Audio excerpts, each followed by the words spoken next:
Milgram, 1963. Obedience. Background.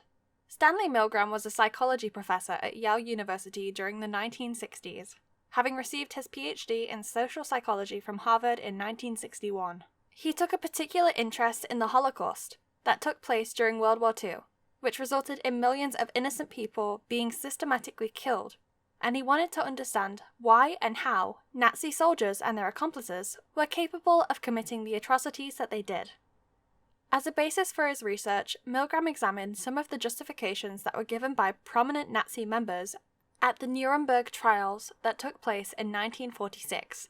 One of the common defenses provided by the defendants was that they were merely following orders and obeyed the will of their superiors rather than carrying out the acts of their own free will.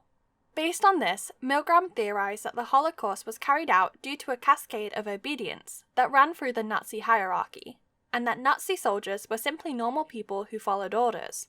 That many of us, in their position, would have been capable of similar behavior. A quote from the original study by Milgram into Obedience reads, "These inhumane policies may have originated in the mind of a single person, but they could only be carried out on a massive scale if a very large number of people obeyed orders." Aim. To test his theory about obedience, Milgram decided to devise an experiment.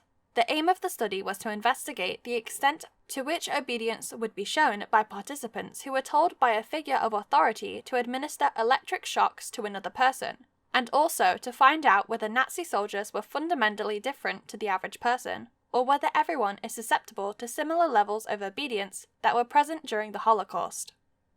Sample. Milgram used a volunteer sample for the study, via an advertisement in a newspaper that covered the area near Yale University. Participants were told they would be paid $4.50 just for turning up.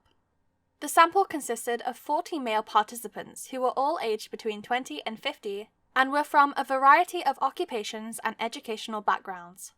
Milgram excluded students from taking part in the study because he had previously run a pilot study that only used students, and concluded that there was something, quote, fundamentally different about students compared to other types of people.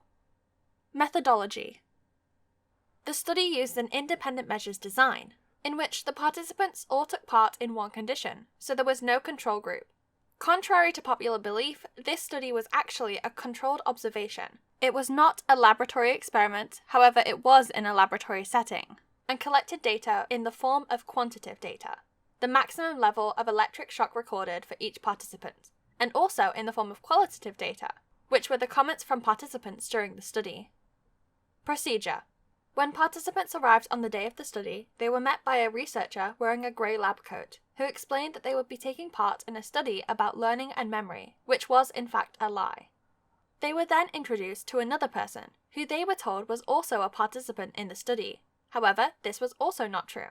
They were a confederate, which in the context of this study meant that they knew the true nature of the experiment and were just playing along. The researcher told participants and the confederate that they would be taking part in a study as either a learner or a teacher, and that they had to draw straws to decide who would be in each of the roles. However, in reality, this was always fixed, so that the participant would always be allocated as the teacher and the confederate would be the learner. Once the roles had been allocated, the confederate, learner, was taken to a room where the participant was shown them being strapped into a chair with electrodes placed on their head. The learner also mentioned that they had a heart condition. Then the participant was taken to a room next to the learner and was told that the learner had been given a list of word pairs to learn. The teacher's job was to test the learner by naming each of the words in the list, then asking the learner to recall its pair from a list of 4 possible choices. The teacher was presented with an electric shock generator and was told that if the learner repeated one of the items wrongly, they were to use the shock generator to administer an electric shock to the learner. The shock generator wasn't actually real, but created realistic electrical sounds when the quote shock button was pressed to enhance the impression that it was actually real. The researcher told the participant to first shock the learner with 15 volts, and then increase the shock voltage by 15-volt intervals for every subsequent answer that the learner got wrong. The maximum voltage that the teacher could go up to was 450 volts, and the researcher explained that the shocks could be painful but not harmful. To make the shock generator seem more real, Milgram placed warning labels next to some of the intervals which corresponded to the severity of the shocks. These started at slight shock for 15 volts and moved through moderate shock, strong shock, very strong shock, intense shock, extreme intensity shock, danger severe shock, and finally XXX for 450 volts.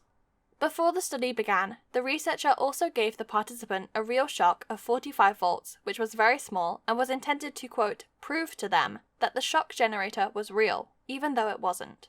When the study got underway, the participant began shocking the learner every time they gave a wrong response, increasing the voltage by 15 volts each time as instructed. The learner mainly gave wrong answers on purpose.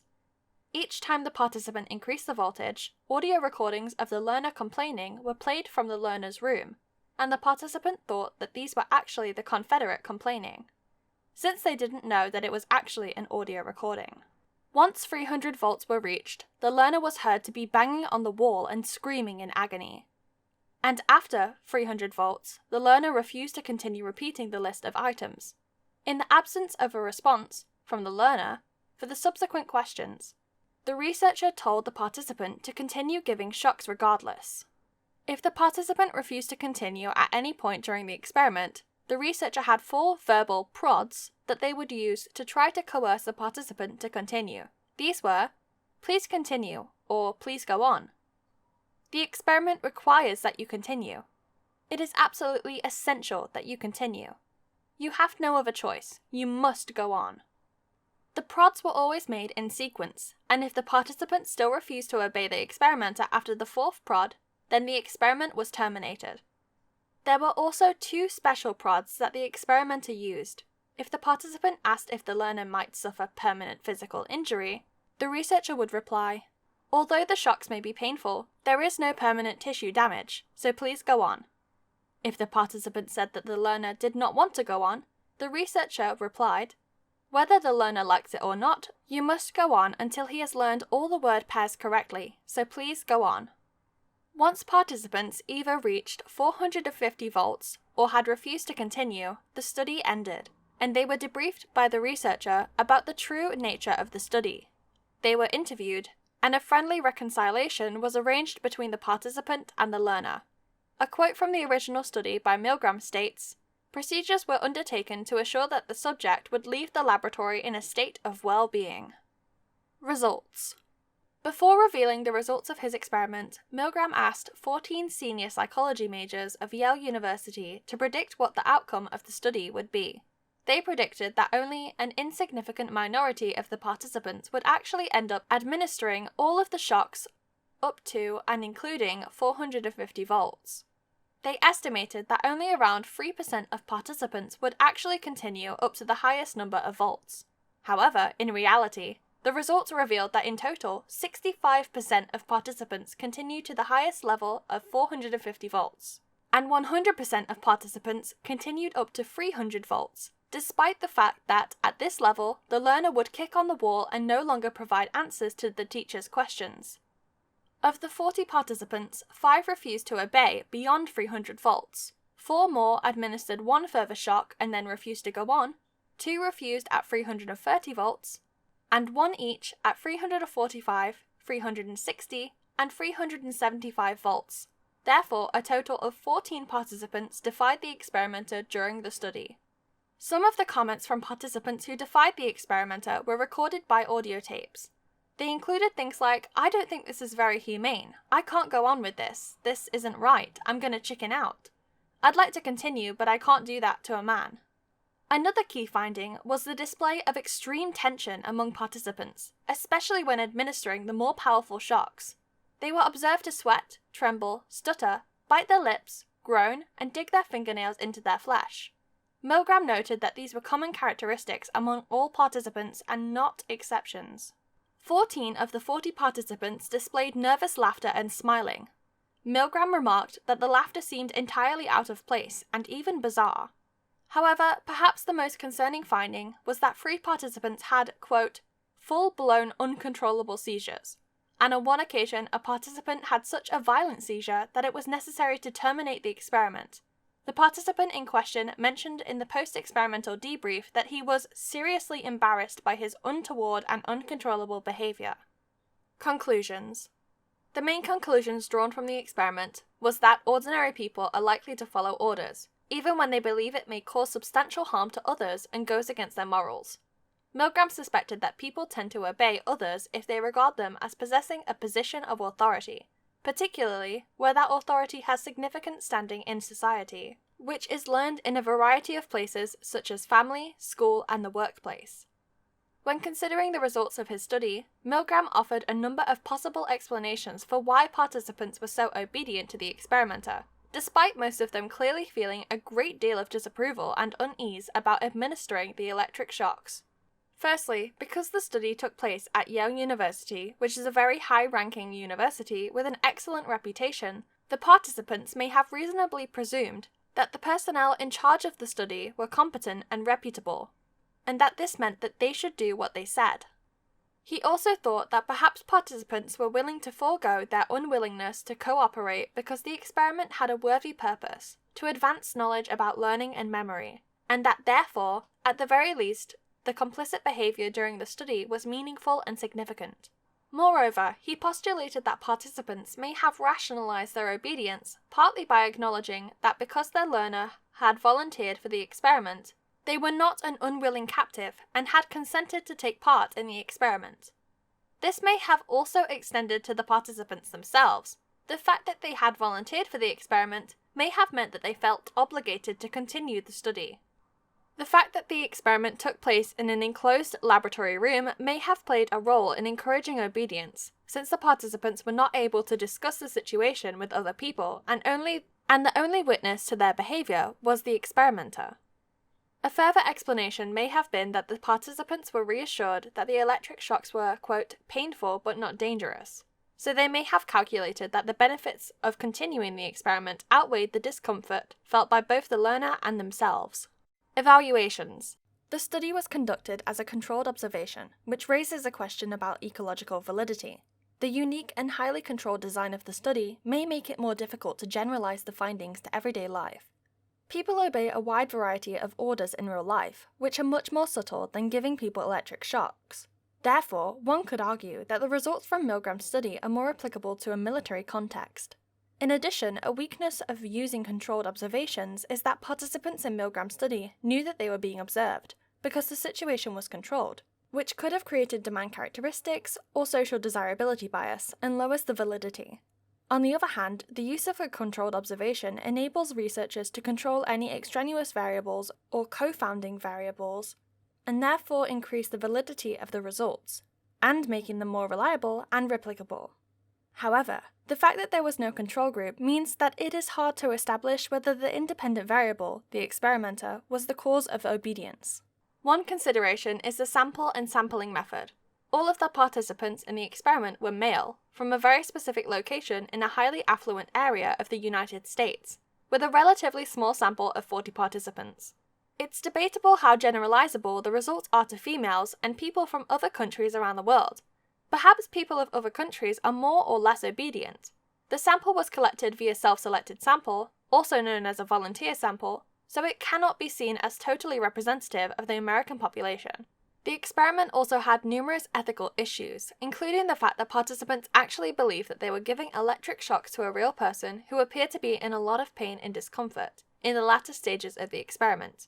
Milgram argued that the deception was necessary, and it's certainly true that the fact that participants were not aware of the true nature of the learner being a confederate was key to the experiment's function. Milgram also interviewed participants afterwards and held a reconciliation between the participant and the learner to ensure that they received a debrief.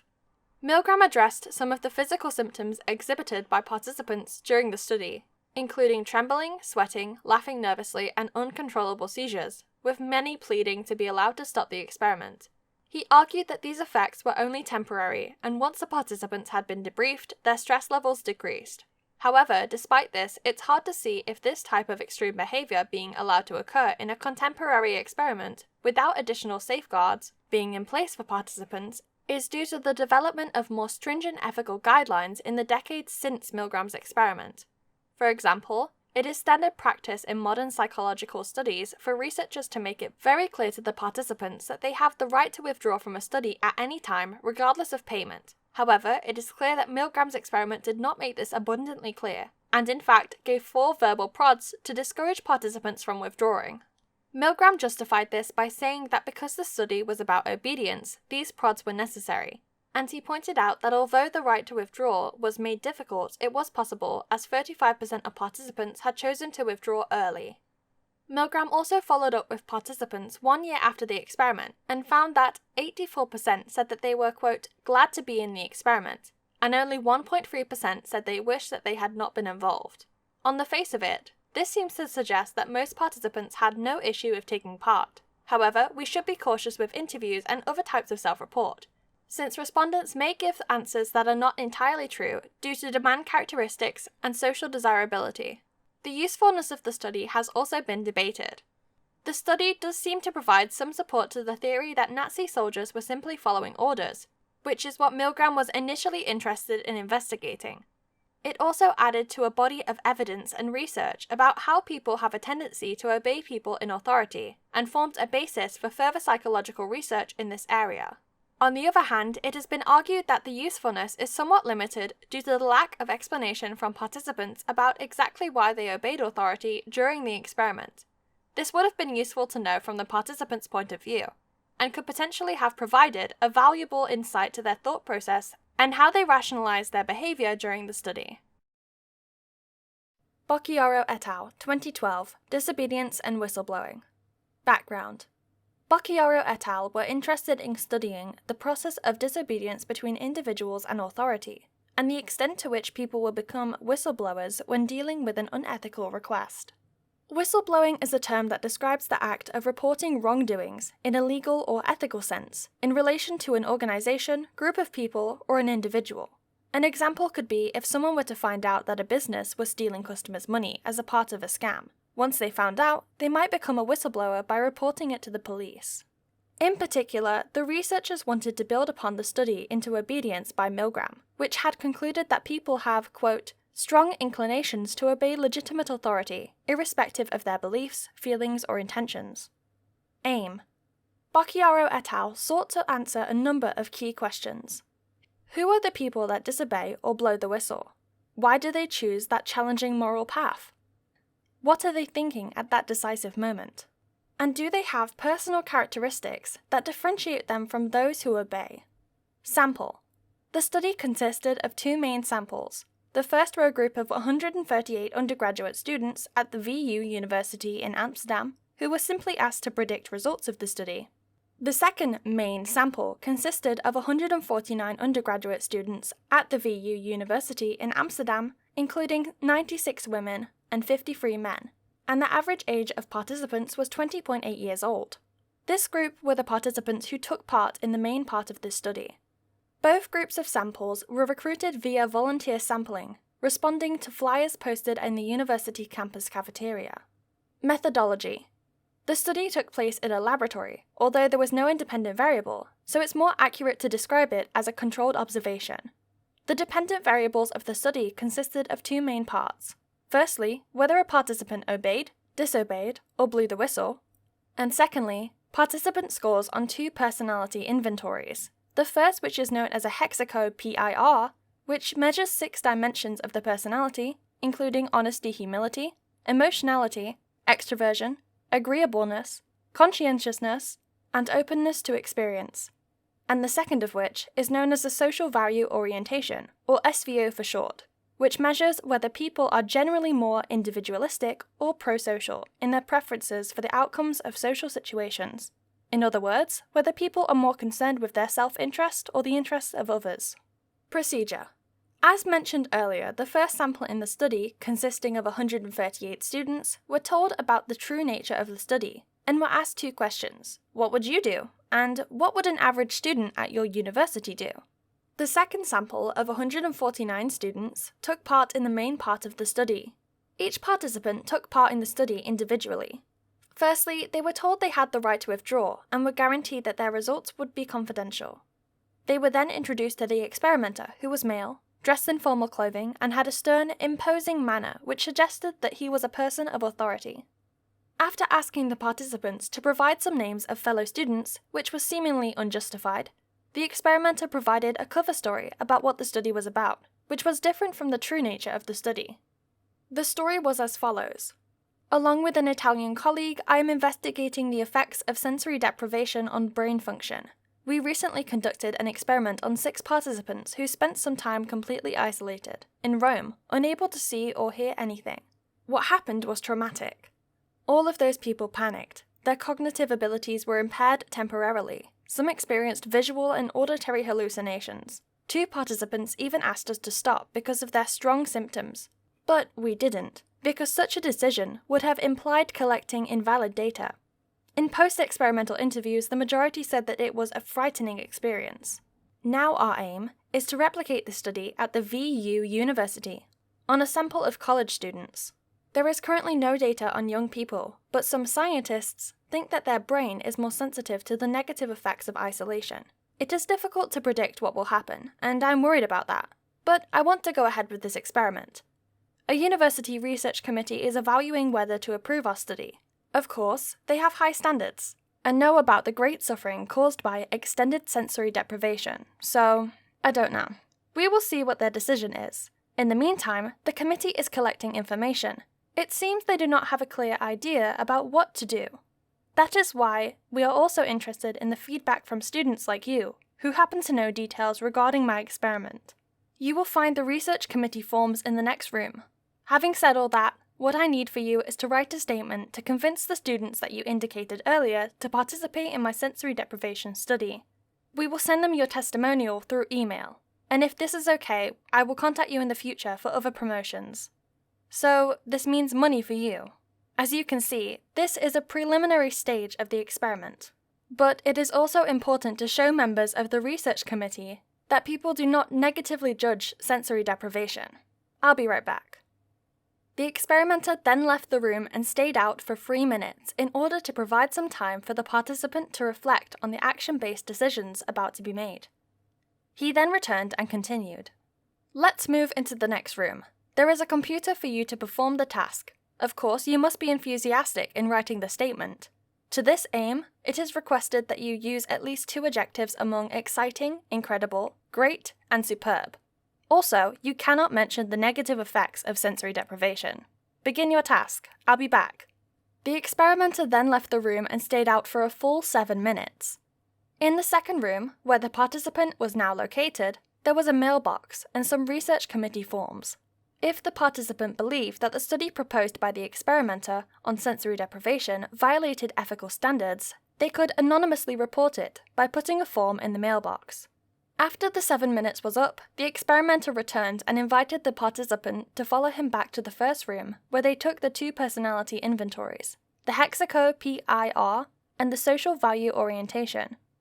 The participant was then fully debriefed about the true nature of the study that they had just taken part in. They were informed of the reasons why the researchers deceived them, and the purpose of the study, and they were provided with an email address to contact if they wanted to ask further questions about the study or complain. Results. In the first stage of the study, the separate sample of 138 participants were asked to predict what they would do in the study, and also predict what they thought the average student at their university would do. Of all the students, only 3.6% indicated that they thought that they would obey the experimenter. By contrast, 31.9% thought that they would be disobedient, and 64% thought that they would whistleblow. In relation to how they thought an average student at the university would react, 18.8% of participants predicted that they would obey, 43% thought that they would disobey, and 37% thought other students would whistleblow. However, the second main part of the study produced a very different set of results. Out of the sample of 149 students, 76.5% obeyed the experimenter, 14.1% disobeyed, and only 9.4% of participants blew the whistle. Of the participants who were whistleblowers, 6% had actually written a statement as the experimenter had asked, and were therefore classed as anonymous whistleblowers, since the experimenter wouldn't have known that they were not obedient. The remaining 3.4% of whistleblowers had refused to write a statement, and were therefore classed as open whistleblowers. The researchers also analysed the results from the 2 personality inventories to find out whether there were any social or personality factors that influenced participants' behaviour. No significant differences were found in relation to gender or religious affiliation. However, a significant difference was found in relation to faith, which, in the context of this study, was defined as belief in transcendent reality. The researchers identified that there seemed to be a trend, which suggested that whistleblowers had more faith compared to obedient and disobedient participants.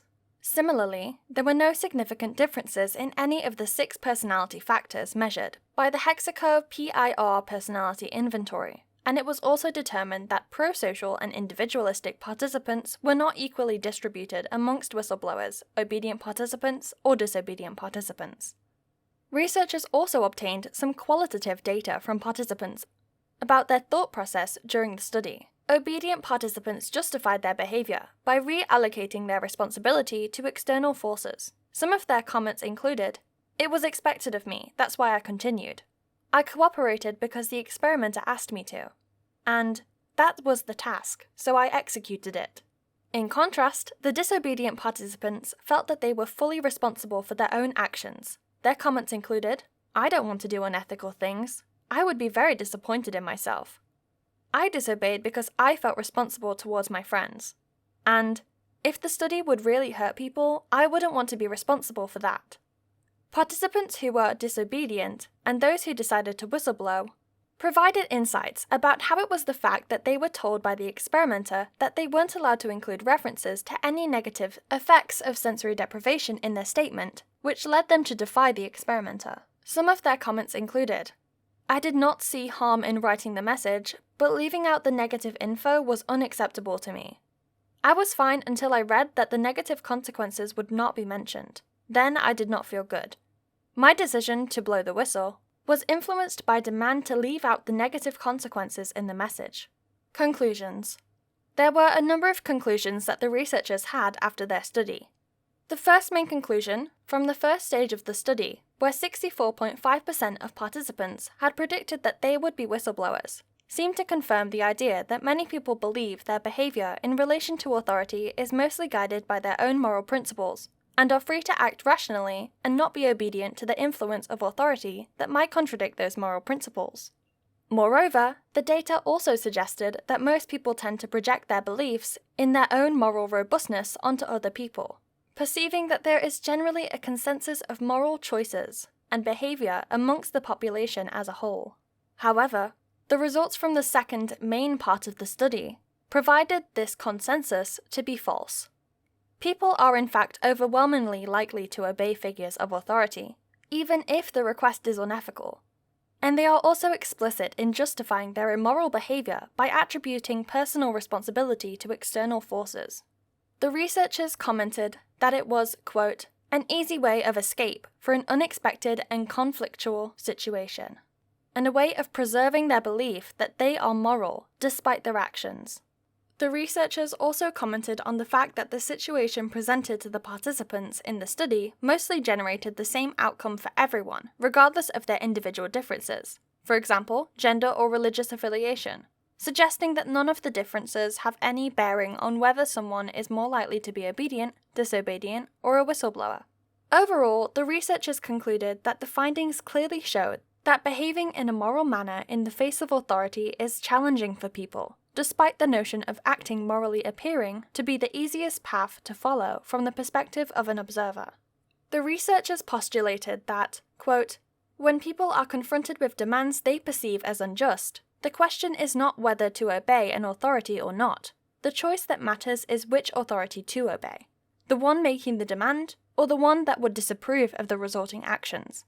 It is eventually a matter of hierarchy." Evaluations. The fact that the research was undertaken as a controlled observation enabled the researchers to control any confounding variables, which therefore increases the internal validity of the study. However, this also reduced the ecological validity of the study somewhat, since the participants knew that they were being observed, which could have therefore induced an observer bias or other form of demand characteristics in participants. Also, the fact that the researchers used standard personality inventories to identify individual differences and traits in participants enhanced the replicability of the study, since other researchers can reliably produce this. In terms of ethics, the researchers made some good steps to ensure the welfare of participants before, during, and after the study. They would guarantee that their participation would be kept confidential and received a full debrief after the study ended. Researchers also provided with a means of contacting them after the study to ask any further questions or provide any complaints. A possible negative ethical consideration is the fact that participants were placed into a distressing situation, with many obeying a request which was unethical. One part of the study in particular had a personal element to it, when the experimenter asked participants to provide names of fellow students, which meant the potential victims of their obedience were not anonymous other people, but their own friends and fellow students. It's not inconceivable that this may have introduced some self-doubt in participants about their own personal loyalties and trust in relation to their friends and peers.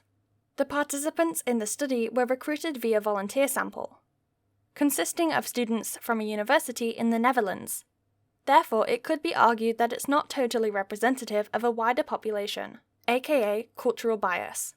However, the fact that participants were all volunteers provided researchers with a quick, convenient, and cheap method of getting people to participate in the study, compared with other sampling methods such as random sampling, which can be more costly and time-consuming. Piliavin et al., 1969, Subway Samaritan. Background. In 1964, a woman named Kitty Genovese was murdered outside the apartment building where she lived in New York.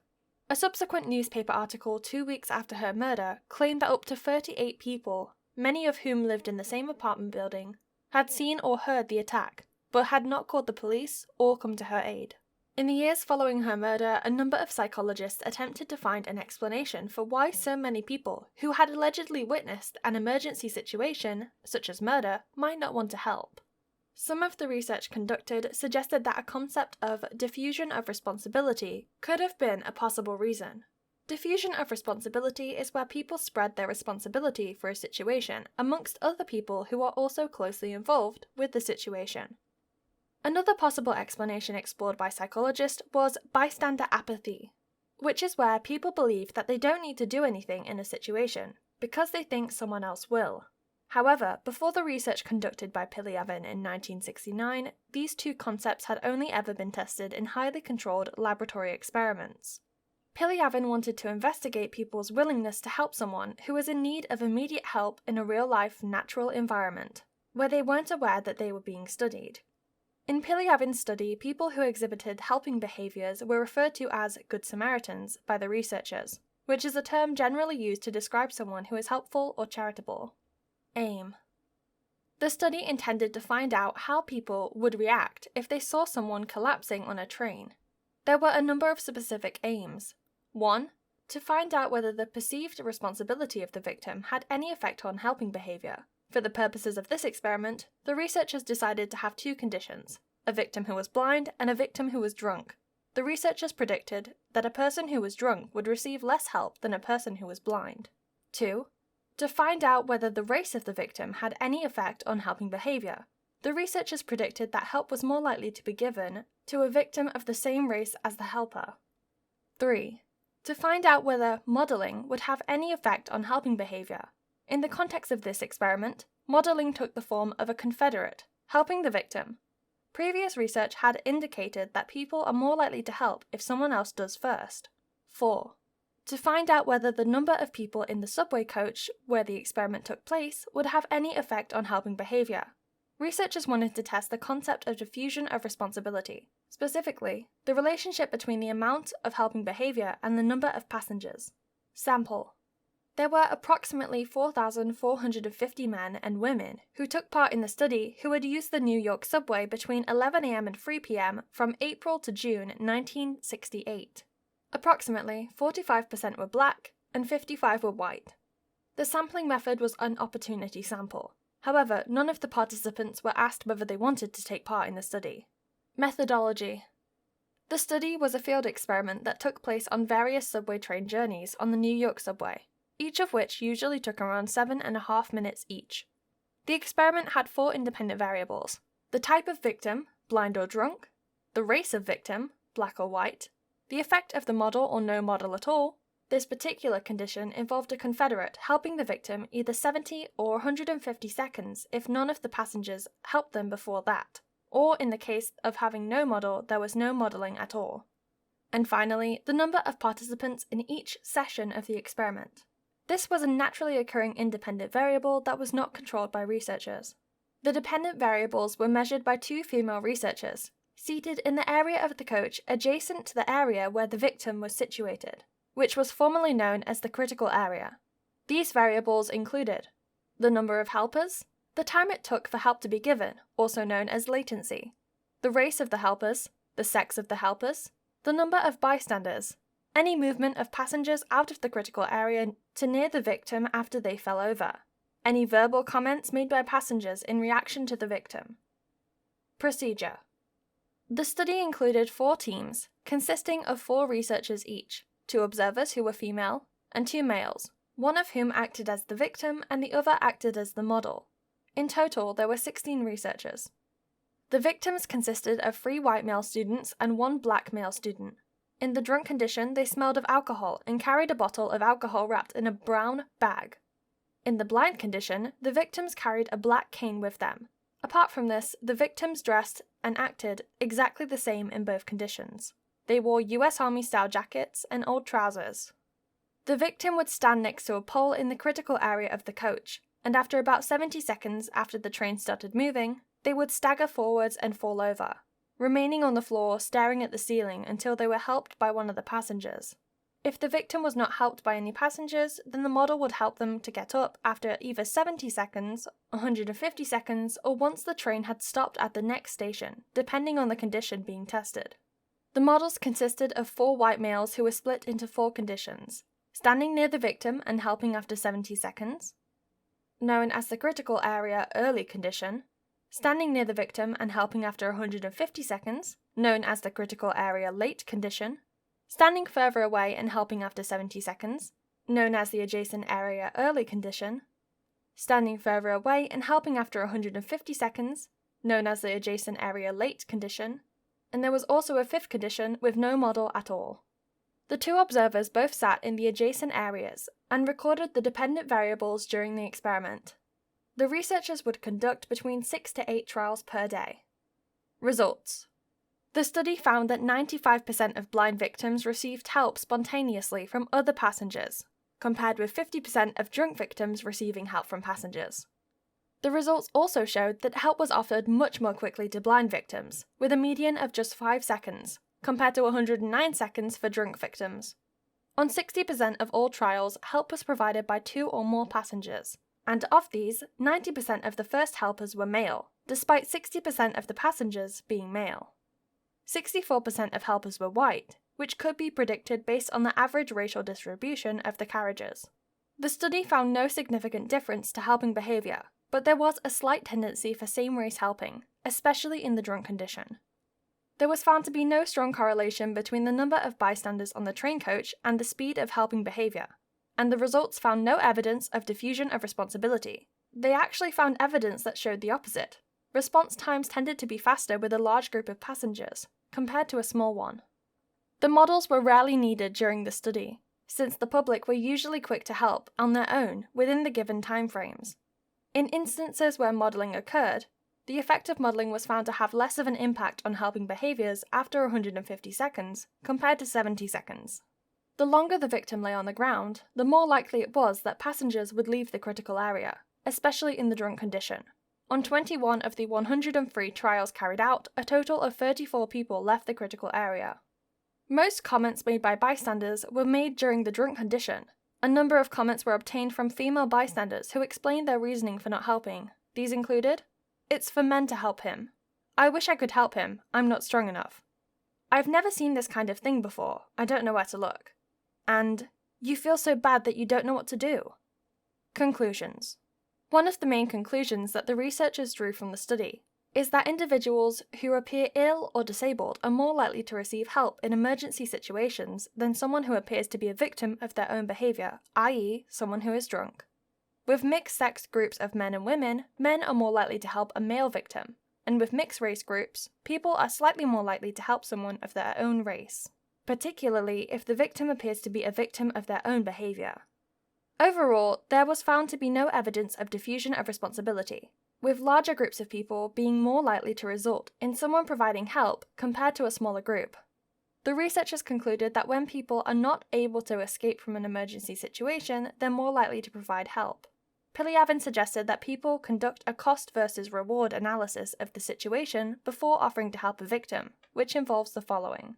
A person observes the emergency situation, which creates a state of emotional arousal that they find unpleasant in the form of fear, disgust, or sympathy. The level of arousal that the person feels is higher if they emphasize more with the victim, they are closer to the emergency continues without help for a period of time. The longer no help is provided, the higher the arousal. This level of arousal can be reduced in a number of ways, including by helping the victim directly, going to get help from someone else, leaving the scene of the emergency, and deciding that the victim doesn't need help or isn't deserving of it. Piliavin's model therefore concludes that helpers in the experiment didn't help out of pure altruism, but through a motivation to reduce unpleasant feelings of arousal. According to the model, the cost of helping an individual can include embarrassment or physical harm, and the rewards of not helping can include getting on with your own business and not having to deal with a potentially time-consuming emergency situation. Costs of not helping include self-blame and the disapproval from others, and rewards of helping include praise from onlookers, the victim, and oneself. Evaluations. One of the strengths of Piliavin's study is that the sample was relatively large, and can therefore be considered representative of the area in which it was studied, and therefore has external validity. However, it could be argued that the sample was relatively ethnocentric, since participants were limited to one subway line in New York, during the exact same times on the days the study took place between 11 a.m. and 3 p.m. This therefore makes it harder to generalize the findings. The study was high in ecological validity since it was a field experiment taking place in the natural environment, so participants didn't know they were being studied and the behaviour reflected how they would react in the real world. A weakness of this is that, as a field experiment, the study had a lack of control over any extraneous variables, which potentially makes it more difficult to replicate the study in the exact same way in the future. The experiment collected both qualitative data, the comments from the passengers, and quantitative data, the number of helpers. An advantage of the study collecting quantitative data is that it is objective, and therefore has high internal reliability and validity, making it easier to analyse the differences between the drunk and blind conditions. However, a limitation of this is that it can be reductionist, because it cannot tell us why a difference might occur. The qualitative data helped to provide some insight into why participants behaved the way they did. However, this was highly subjective and open to researcher bias and interpretation, which therefore reduces the study's internal reliability and validity. Piliavin's study had numerous ethical considerations. Despite the fact that no one was physically harmed during the experiment, all of the participants were deceived, and no one was debriefed about the fact that they had even taken part in a psychological experiment. It's possible that some participants may have been distressed by what they had witnessed during the study, so the fact that there was no debrief would have meant that any distressed participants would have continued believing that the distress was caused by a real situation. This deception also meant that there was no informed consent that could be provided by participants prior to the beginning of the experiment, and no right to withdraw was given to them. Levine et al. 2001 Cross-Cultural Altruism. Background. Anecdotal observation and previous research has suggested that people are more likely to receive help from strangers in certain cities, compared with others.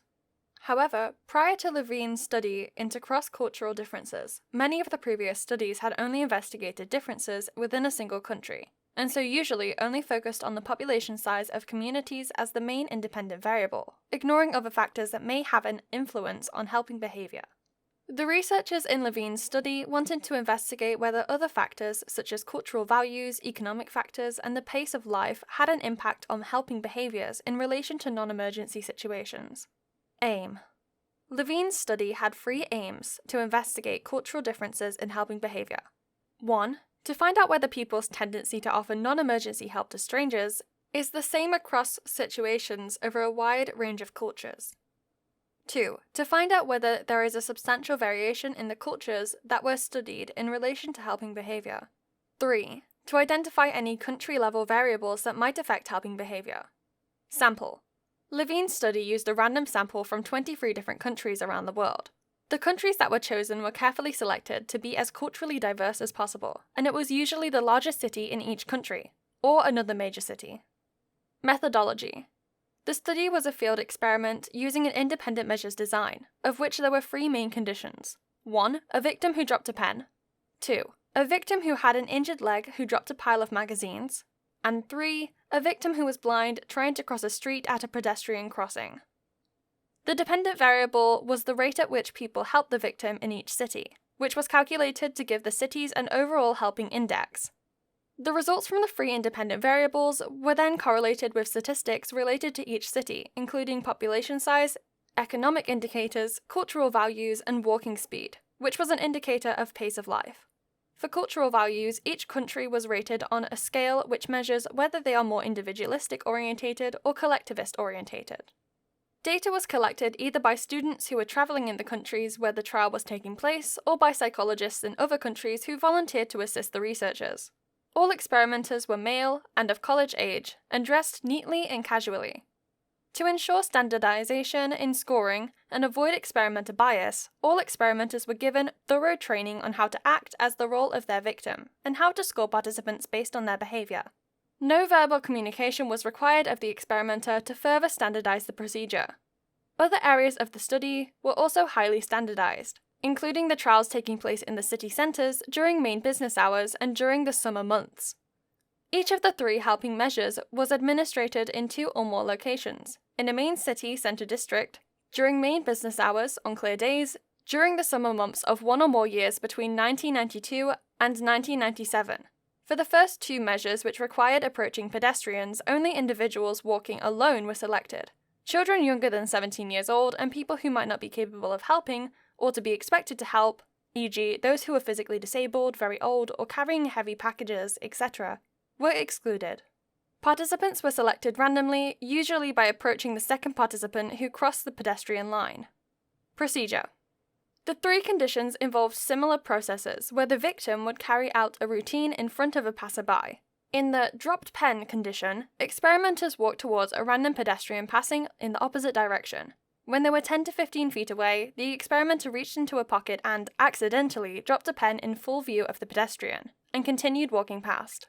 A total of 214 men and 210 women were approached, and participants were scored as having helped if they called back to the experimenter that he had dropped the pen, or if they picked up the pen and brought it back to him. In the hurt leg condition, the experimenter walked with a heavy limp and wore a large, clearly visible leg brace.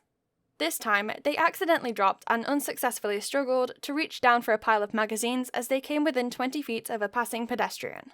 A total of 253 men and 240 women were approached, and participants were scored as having helped if they offered to help pick up the magazines or helped without offering. In the blind condition, the experimenters dressed in dark sunglasses and carried white canes, acting in the role of a blind person who needed to cross the street. They stepped up to the corner before the lights turned green, held out their cane and waited until someone offered to help. The trial was terminated either after 60 seconds or when the light turned red, whichever occurred first. After which the experimenter walked away from the corner. A total of 281 trials were conducted. The participants were scored as having helped if, at a minimum, they had informed the experimenter that the light was green. Results. The main findings from the study was that the only cultural variable that was significantly correlated with helping behavior was the economic productivity of the countries. It was found that countries where residents had a higher purchasing power per capita tended to be less helpful overall, compared to countries with a lower purchasing power per capita.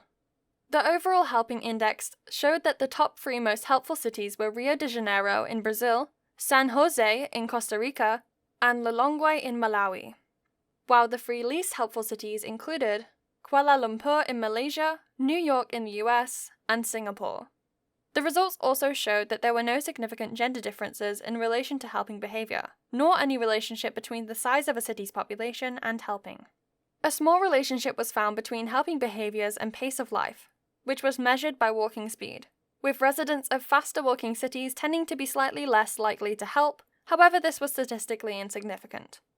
Similarly, residents of cities that were more individualistic were also slightly less likely to exhibit helping behaviors, but again, the correlation between the 2 variables was not significant.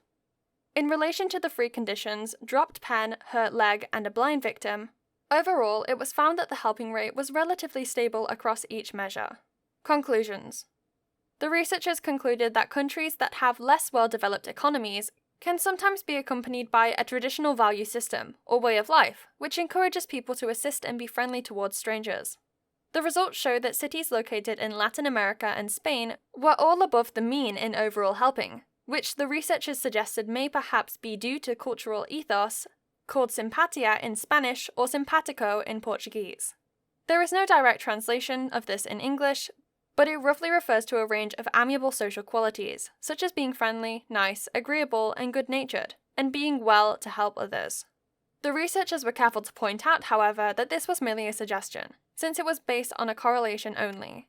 They also mentioned that Latin America is overwhelmingly of the Roman Catholic faith, which could perhaps be an alternative explanation, if people use their faith as a basis for being a good Samaritan. Overall, the researchers concluded that further research would be needed to disentangle the national and religious variables that could be at play in the rates of helping behavior in different communities around the world. Evaluations. The study was a field experiment that took place in a natural setting, which meant that the experiment was high in ecological validity since the participants didn't know they were being observed and were therefore not influenced by demand characteristics. The experiment was also highly standardized. All the experimenters were all male and were given thorough training on how to act as the role of their victim and how to score participants. The trial only took place in the city centers during the main business hours and during the summer months to control for any extraneous variables related to a city being more or less busy at certain times or seasons. Therefore, the study was relatively high in reliability.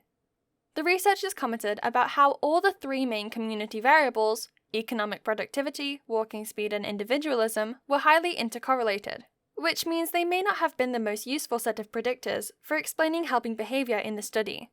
Another main strength of the study was the fact that it used a very large random sample across multiple cities around the world. The sample was extremely diverse, and cities were specifically chosen to ensure the study was as culturally diverse as possible, meaning that the results were highly generalizable. The fact that the cities from a lot of different countries were used also means that the study was not ethnocentric, which was important since it was measuring whether there were any cultural differences between helping behaviors. The study collected a large amount of quantitative data, which enables researchers to easily compare the results that were gathered and draw conclusions from them. It also made the research more reliable, since it would be easier for future researchers to replicate the procedure using highly controlled conditions. However, the study did not collect any qualitative data, and therefore there was no in-depth descriptive data gathered that could have enabled participants to explain why they helped or didn't help the victim. The researchers suggested multiple reasons why helping behavior was more prevalent in Latin America. However, there were no verbal insights gathered from participants to confirm or contradict them. In terms of ethics, the participants were not aware that they were being studied, did not give consent to take part, and were not debriefed after the study ended. However, they were also not subject to any significant psychological or physical harm, and the experimenters were trained not to involve any children or vulnerable adults in the study.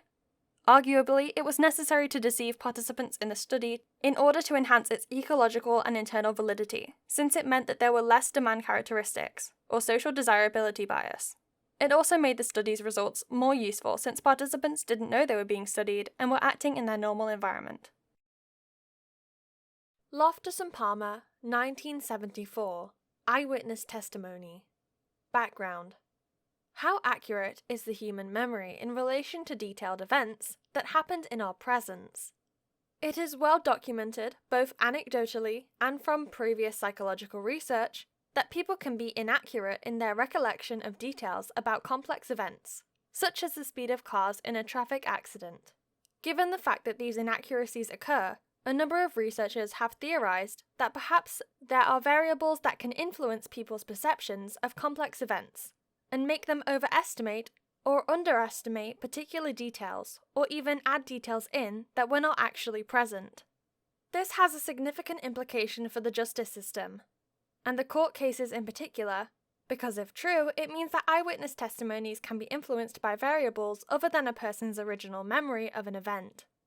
The researchers of this study, Loftus and Palmer, were interested in investigating what these variables could be, and how they have the ability to change people's eyewitness testimonies in relation to a traffic accident.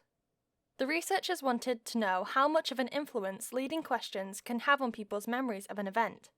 Leading questions are defined as questions which suggest to a witness what answer is desired, or leads them to the desired answer. An example of a leading question could be, how fast would you estimate the defendant's car was traveling over the speed limit when he lost control of his vehicle and smashed into the victim's car? Instead of a more neutral question, such as, how fast would you estimate the defendant's car was traveling before the collision? The example mentioned of the leading question is trying to lead the witness to conclude that the defendant was speeding, and as a result, lost control of the car, leading to a car accident which was clearly his fault. Aim. The study by Loftus and Palmer into eyewitness testimonies conducted 2 experiments. The aim of the first experiment was to test whether the language used in a leading question could affect eyewitness testimonies of the speed that 2 cars were going during a collision. The aim of the second experiment was to test whether the language used in a leading question could affect eyewitness testimony about whether there was any broken glass during a collision between 2 cars. Sample. The sample for the first experiment consisted of 45 undergraduate students from the University of Washington, while the second experiment had 150 students from the same location. Both groups of participants were recruited via an opportunity sample. Methodology and procedure. Both experiments that were conducted during the study were laboratory experiments, which used an independent measures design, with each participant only taking part in one condition. In both experiments, participants were evenly allocated to each of the conditions. The first experiment had 5 independent variables. After watching 7 film clips of traffic accidents in the first condition, participants were given a questionnaire to fill out, asking questions about the video they had just seen. There was one critical question about the speed of vehicles, which was, about how fast were the cars going when they hit each other? In the other 4 conditions, the verb hit, used in the original question, was changed to a different verb. They were replaced with smashed, collided, bumped, and contacted. Here's a bit of a revision tip. When I was doing my psychology A-levels, the way I remembered the 5 critical verbs was through this saying: harry, can't, stop, bumping, Carl. Hit, contacted, smashed, bumped, collided. The dependent variable in the first experiment were the estimates of speed that the participant thought the cars were going during the collision, in answer to the critical question. The 7 film clips of traffic accidents were presented in a random order to each condition, to help control for any order effects. The second experiment had 3 independent variables. After watching a video depicting a multiple car accident, participants in one condition were asked how fast were the cars going when they hit each other. In one of the other conditions, the verb hit was replaced with the word smashed, and in the third and final condition, the participants were not asked this question. 1 week after, the participants returned and were asked a number of new questions about the video of the car crash, without viewing it again, so they were answering solely based on their memory of it from a week previously. Included in the questionnaire was a new critical question that asked, did you see any broken glass? Which participants could answer by ticking either yes or no. The question was randomly embedded in the questionnaire, which consisted of 10 questions overall. There was in fact no broken glass present in the video. However, the experimenters theorized that participants would answer yes to there being broken glass, since it's usually synonymous with high-speed traffic accidents. Results. The results of the first experiment were as follows. Participants in the smashed condition, on average, estimated the speed of the car collision to be at 40.5 miles per hour. Participants in the collided condition estimated a speed of 39.3 miles per hour. Those in the bumped condition estimated 38.1 miles per hour, those in the hit condition estimated 34 miles per hour, and those in the contacted condition estimated 31.8 miles per hour. For the second experiment, the results in relation to estimating how fast the cars were going were as follows. Those in the smashed condition estimated on average 10.46 miles per hour, and those in the hit condition estimated 8 miles per hour. These differences were determined to be significantly different. In the part of the experiment where participants were asked whether they had seen broken glass in the collision, in the control condition, 6 participants said that they had, and 44 said that they hadn't. In the hit condition, 7 said that they had, and 43 said that they hadn't. And in the smash condition, 16 said that they had, and 34 said that they hadn't. These differences were also statistically significant, meaning that those in the smashed condition were significantly more likely to report seeing broken glass than in other conditions, despite there never being any broken glass in the collision. Conclusions. For the first experiment, the researchers suggested two possible explanations for the results. The first explanation was that the results could be due to a response bias factor. In other words, the participants were unsure what the speed of the collision was, and the verb smashed biased their response towards a higher estimate of speed. The second possible explanation was that the verb smashed caused a change in participants' memory, and that it caused them to recall the accident as being more severe than it actually was. If this second explanation was true, then the researchers theorized that it might be expected that the participants would remember other details of the collision that didn't actually happen, but which are often present in high-speed traffic accidents. This led the researchers to devise a second experiment in the study. The results of the second experiment suggested that the second explanation was true. Participants in the smashed condition were significantly more likely to recall seeing broken glass than the hit condition or the control condition. This suggests that the memories of those in the smashed condition had been changed, causing them to recall seeing broken glass when there was actually none present. The fact that the differences were significant suggests that it was the verb smashed that caused this change in memory, rather than any confounding variables. The researchers suggested that these results show that there are two types of information that creates our memories: the information that happened during the event and the information that happened after an event. They concluded that memories are a combination of these two forms of information, and that memories of an event can be changed after it has happened, based on leading questions, even leading to the creation of new false memories. Human memories are not like tape recorders. They are susceptible to changes and alterations in relation to new information and suggestions, which are capable of distorting details of original events. This has implications in particular for court cases and police forces, where eyewitness testimony is provided. It's an important issue for the justice system to recognize that certain question techniques can cause inaccurate recall or reconstructive memory in eyewitnesses. Evaluations. The study by Loftus and Palmer was a laboratory experiment, which enabled the researchers to control for many variables relating to the environment. It also standardized the procedure, helping to minimize any confounding variables that could have influenced the study, and making it easier to replicate. On the other hand, the fact that it was a laboratory experiment means that it lacks ecological validity. Watching a film clip of a traffic accident does not have the same emotional impact as witnessing one in real life. And it is therefore wise to be careful about generalizing the findings to real-life situations. For example, perhaps people are less susceptible to leading questions in relation to witnessing a real-life accident. The samples used in the study were recruited via an opportunity sampling method, which is relatively quick, convenient, and cost-effective for the researchers to use. However, all the participants were students, who are not representative of the general population. In particular, one could argue that many undergraduate students are less experienced at driving, and therefore will be less confident in being able to estimate the speed of a traffic accident. The sample was also relatively ethnocentric, since the participants were all taken from one university, the University of Washington, in America. The study collected a lot of quantitative data, enabling statistical comparisons to be made between the independent variables in the two experiments. However, the study did not collect any qualitative data, which may have enabled participants to give reasons for their choice of vehicle speed, or why they thought that broken glass was present during the second experiment. One could therefore argue that simply having quantitative data in relation to eyewitness testimony is reductionist. As mentioned previously, the conclusions about how eyewitness testimony can be influenced by leading questions is useful, since it can inform how the justice system interrogates eyewitnesses, to help reduce the chance that post-event information and suggestions alter their memory of an event. The researchers concluded that there are two main factors that influence people's recollection of events: information that happened during the event and after. However, one could argue that it's possible that people's past experience before an event could also influence their eyewitness testimony of the event. For example, any participants taking part in the study who had been in a car accident before in real life, or who had witnessed one in real life, may have given different estimates of vehicle speed, or testimony about the presence of broken glass, compared to other participants, due to information from their past. If this is the case, then this could have been an additional confounding variable in the Loftus and Palmer study.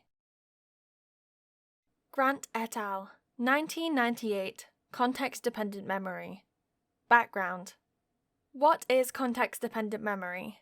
In the mid-1970s and the early 80s, a number of research studies were carried out to investigate the effects that people's environment can have on their memory. Context-dependent memory is a phenomenon that occurs when individuals have better performance on a memory test when the test occurs in the same environment in which the remembered material was originally studied. For example, if you were to study for an exam while listening to music, then according to the theory of context-dependent memory, you would perform better in an exam if you were listening to music while taking your exam. Aim.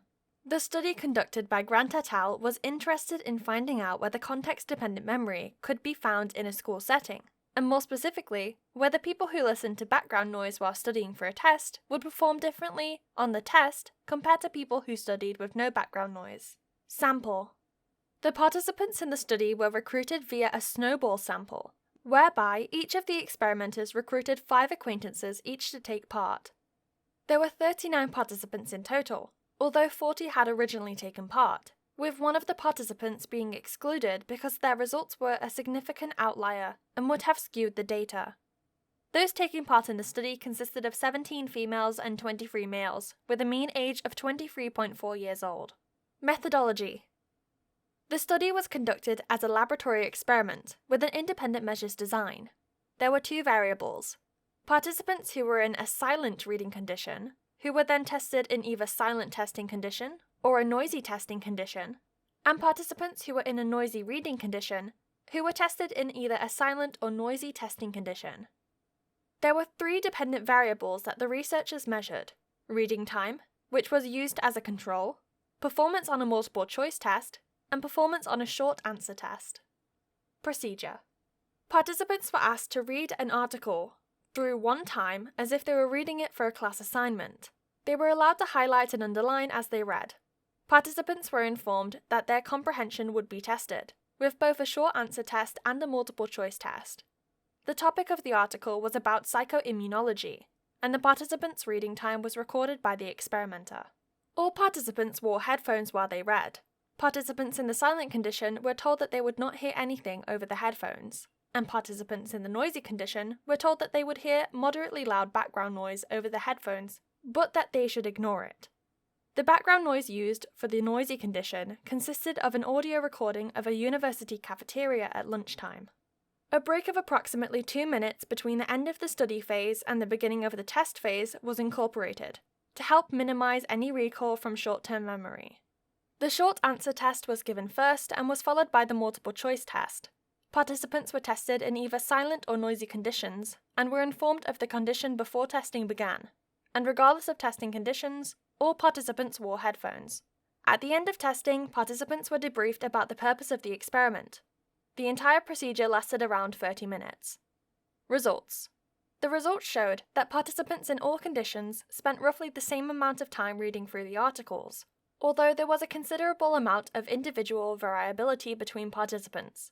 Therefore, the researchers decided to use reading time as a covariate in the analysis of test performance. The data from one person in the silent study silent test condition was omitted from the analysis because their performance was over 2.5 standard deviations below the combined group mean on each test. For both the short answer and multiple choice tests, the results showed a reliable interaction between study condition and testing condition. It was found that there was a significant effect of studying and testing within matching conditions compared to mismatching conditions. The results showed that there are context dependency effects for newly learned meaningful material, regardless of whether a short answer test or a multiple choice test is used. For both types of tests, studying and testing in the same environment, the matching conditions, was found to be more beneficial. The results also suggested that there was no overall effect on performance between the matching conditions. In other words, the results weren't influenced by whether participants studied in a silent or noisy environment, but rather whether they tested in the same environment that they studied in. Conclusions. The results provided further evidence that context-dependent memory exists for newly learned information. The researchers suggested that an implication of this for students is that, because real-life tests in academic settings are usually conducted in a quiet environment, they are more likely to perform better on exams if they study for them with minimum background noise. Furthermore, the fact that evidence for context-dependent memory was found, regardless of whether a short answer test or multiple choice test was used to assess learning, suggests that the phenomena can occur with different types of testing and examination. Evaluations. The research carried out by Grant et al. Was a laboratory experiment, so the participants knew that they were being studied. The experiment had a high standardized procedure with equal numbers of participants in each condition, and many variables controlled for to minimize any extraneous variables. This meant that the study was high in internal validity, and also that it would be easy for other researchers to easily replicate the procedure. However, the fact that it was a laboratory experiment meant that it was relatively low in ecological validity, since normal life is rarely as controlled as a laboratory setting. For example, the participants in the silent condition had to wear headphones, despite there not being any sound playing, which arguably doesn't happen much in real life. The study collected quantitative data in the form of participants' scores on the short answer test, multiple choice test, and reading time. This meant that the results could be easily compared and enabled researchers to make conclusions about the statistical significance of the data. The sample of participants was obtained via a snowball sampling, whereby the 8 experimenters each recruited 5 acquaintances each to take part in the study. This was a quick and cost-effective method of obtaining a sample, although arguably this also means that it wasn't very representative of the general population, since many of the participants were university students. We therefore have to be careful about generalizing the results to the population. For example, it's also possible that students are more used to learning information quickly than the general population. The participants used in the study were all volunteers and provided informed consent to take part in the study. And although they were not initially told the true nature of the research being undertaken, all participants were fully debriefed afterwards by the experimenters. So overall, the study had high ethical standards. Moray, 1959, Auditory Attention. Background. Every day, as we go about our daily tasks, our senses are bombarded with a huge amount of information about our surroundings. And it's not always possible for us to focus as we would like. The extent to which people can filter out or block the background noise while doing a task tends to vary from person to person. However, there is a particular phenomenon related to auditory attention, which most people can relate to. How often have you been in a deep conversation with someone, or focused on a task, and then you hear someone say your name from across the room in a different conversation, even though you weren't consciously paying attention to them? This is known as the cocktail party effect, which is named after the fact that it can often occur when people are at a party. This effect suggests that if you hear your name being said in another conversation across the room, while you're focusing on something else, your attention will be drawn to the conversation where your name was spoken. The subject of human attention has been the focus of much research in the field of psychology. In particular, there are 2 main methods that researchers have previously used to study attention: selective attention, which is where people are presented with 2 or more messages simultaneously and asked to respond to just one of them, and divided attention, which is where people are presented with 2 or more messages and asked to respond to both or all of the messages. One of the more commonly used methods of measuring attention in the auditory sense has been through shadowing, where a participant wears a set of headphones, with one message playing through one ear and another playing through the other. According to previous research, participants who shadowed or paid attention to messages that were present in one ear were unaware of any content of the messages that were presented to the other ear. The researchers in Moray's study wanted to conduct their own investigation to test whether they could replicate these findings, and also to find out whether any other factors can affect people's attention in dichotic listening tasks. The study consisted of 3 experiments. Experiment 1. Aim. For the first experiment, the researchers simply aimed to find out whether individuals have selective attention. Sample. The participants in the first experiment were all undergraduate students and research workers of both sexes. However, a number of participants was not specified, and nor was the sampling technique. Methodology. The first experiment was a lab experiment, which used a repeated measures design. The independent variables were the dichotic listening test and the recognition test. And the dependent variable was the number of words that were correctly recognized in the rejected messages. Procedure. Participants were asked to put on a set of headphones, which was connected to a tape recorder. Each earpiece has its own independent input from the tape recorder. The procedure involved a short list of simple words being presented to only one side of the participant's headphones, while a prose message, i.e. someone talking in full, naturally flowing sentences, was played to the other. The participants were asked to shadow, aka listen, to the side that played the prose message. The two messages were played at the same volume, as judged by each individual participant, and the list of words was repeated 35 times. All passages were recorded by one male speaker. After the experiment was over, participants were asked to report all that they could about the content that was in the rejected message, and they were then given a recognition test that used similar material, but was not present in either the word list or the prose message as a control. There was also a gap of around 30 seconds between the end of the shadowing task and the recognition task. Results. The first experiment found that there was no trace of the rejected message being recognized by the participants. However, it was found that there was a significant difference between the number of words recognized that were present in the recognition test, the control, and the number of words recognized from the shadowed message. The researchers concluded that the 30-second delay between the end of the shadowing task and the recognition task was unlikely to have caused the rejected message to be blocked, since some of the words from early on in the shadowed message had been recognized. The findings also confirmed the results of the previous research that selective attention is a real phenomenon. Experiment 2. AIM. Building on the findings of the first experiment, the second experiment aimed to test whether selective attention can be penetrated by messages that have an effective value, i.e. the cocktail party effect. Sample. As with the first experiment, the participants of the second experiment consisted of undergraduate students and research workers of both sexes. A total of 12 participants took part. Methodology. The second experiment also had a repeated measures design. The independent variables were whether the types of instructions that were asked were preceded by the participant's name, effective or non-effective, and the dependent variables were the number of effective instructions and how many times the instructions were heard. Procedure. Participants were then again asked to put headphones on and listen to 10 short passages of fiction. The experimenters told them that their responses would be recorded, and that the aim of this experiment was to score as few mistakes as possible. Instructions were inserted at the start of each passage, telling participants to listen to their right ear. During some of the passage, additional instructions were inserted, telling them that they may stop or change to their other ear. For other passages, there were no instructions, which were inserted randomly into the sequence of passages that did contain additional instructions. In 2 instances of the additional instructions that were given, the participants were not warned. As with the first experiment, the passages were all read by a male voice in a steady monotone of around 130 words per minute, and checked by an avometer to ensure that there was no significant increase in volume when the participant's name was spoken. The participants' responses to the instructions were tape recorded and later analyzed.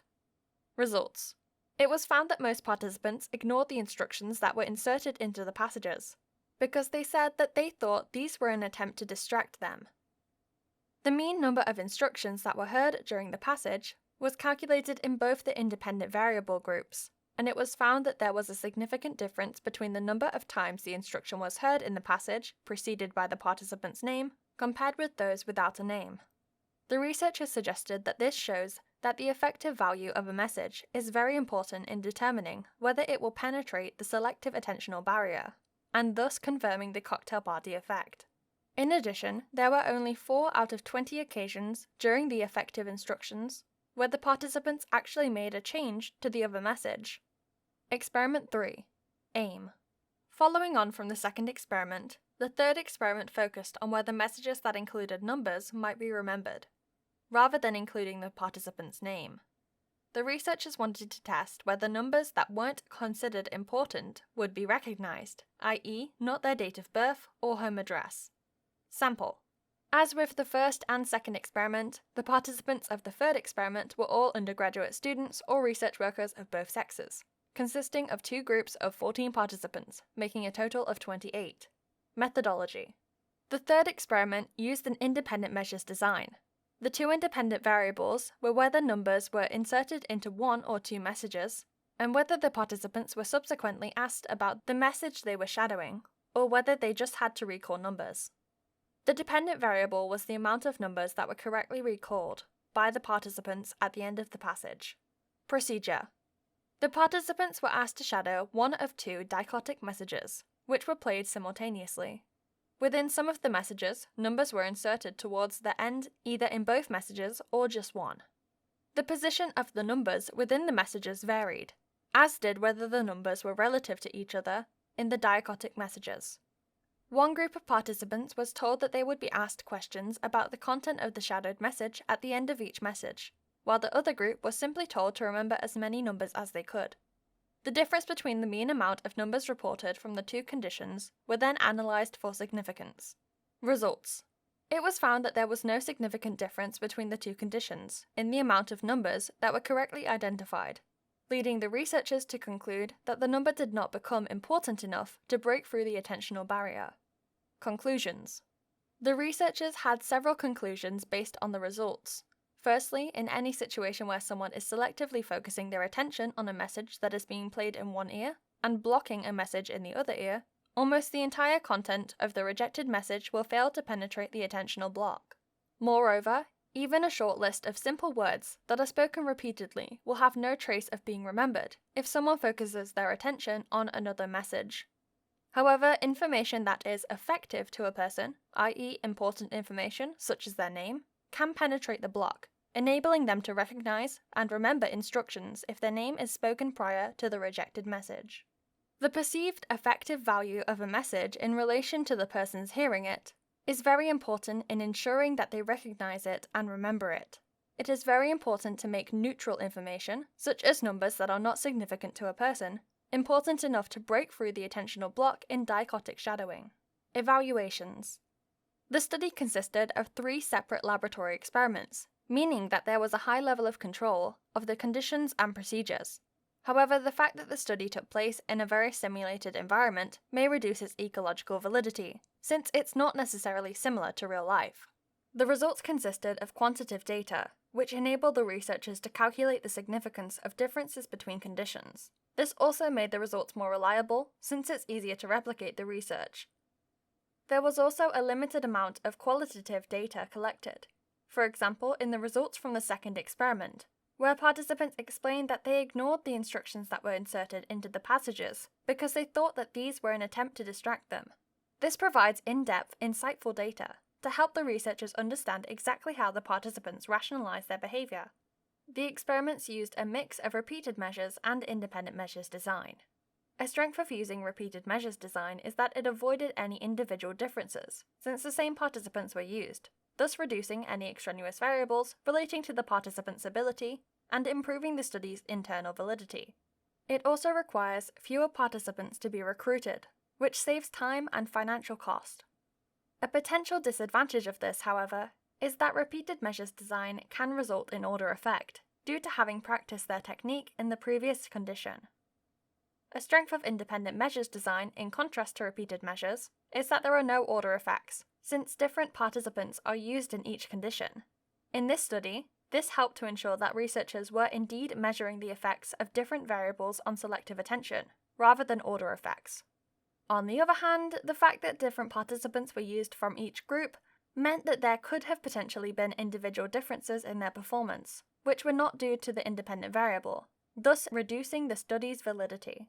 During the experiments, an effort was made to standardize the procedure for all participants by ensuring that the dichotic messages that were played to each ear were the same volume on each side, to ensure the message's volume didn't affect participants' ability to hear and recall the content.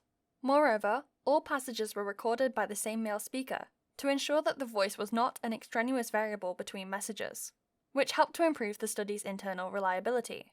However, there is a missed opportunity here. The researchers could have used a separate condition, where the speaker was female, to see the effects of the gender of the speaker on attention blocks. Since the researchers did not do this, you could say that the results would not be generalizable to the context of someone paying attention to female voices. The sample of participants used in the study consisted solely of undergraduate students, and less research workers. which was not representative of the wider population, and therefore less generalizable. The study was also only conducted at a university in England, meaning that the results were relatively ethnocentric. Simons and Chabris' 1999 Visual Inattention. Background. Inattentional blindness, also known as change blindness, is a phenomena where an observer often fails to perceive an unexpected object or event, even if it appears in the area that the observer is observing, if their attention is focused on another object or task, or the object is not the center of interest in the scene. Previous research has shown that individuals who are engaged in a task where they had to focus their visual attention on one particular aspect of an event or scene were significantly less likely to see an unexpected event that occurred during the task, despite that event being clearly visible to other observers who watched the same scene, but who were not required to focus on any particular aspect. This seemed to suggest that attention is an important factor of an individual's ability to detect a change in a particular scene. Some researchers have theorized that a task that is visually demanding can often load the brain so that an individual becomes increasingly blind to any information that is irrelevant to the task, causing inattention blindness to occur and making it less likely that the individual will be distracted from the task. This makes sense in the context of everyday life, since we are all surrounded by clutter and more objects than we can react to simultaneously, which means that our brains have to selectively allocate attention to important objects or tasks. Previous research played an important role in understanding perception with and without attention. However, the researchers in the study by Simon and Chabris wanted to test the same concepts, but with a more empirical approach, which they felt was lacking in some of the more recent studies. Aim. The researchers had several aims that they wanted to investigate in the study in relation to inattentional blindness. 1.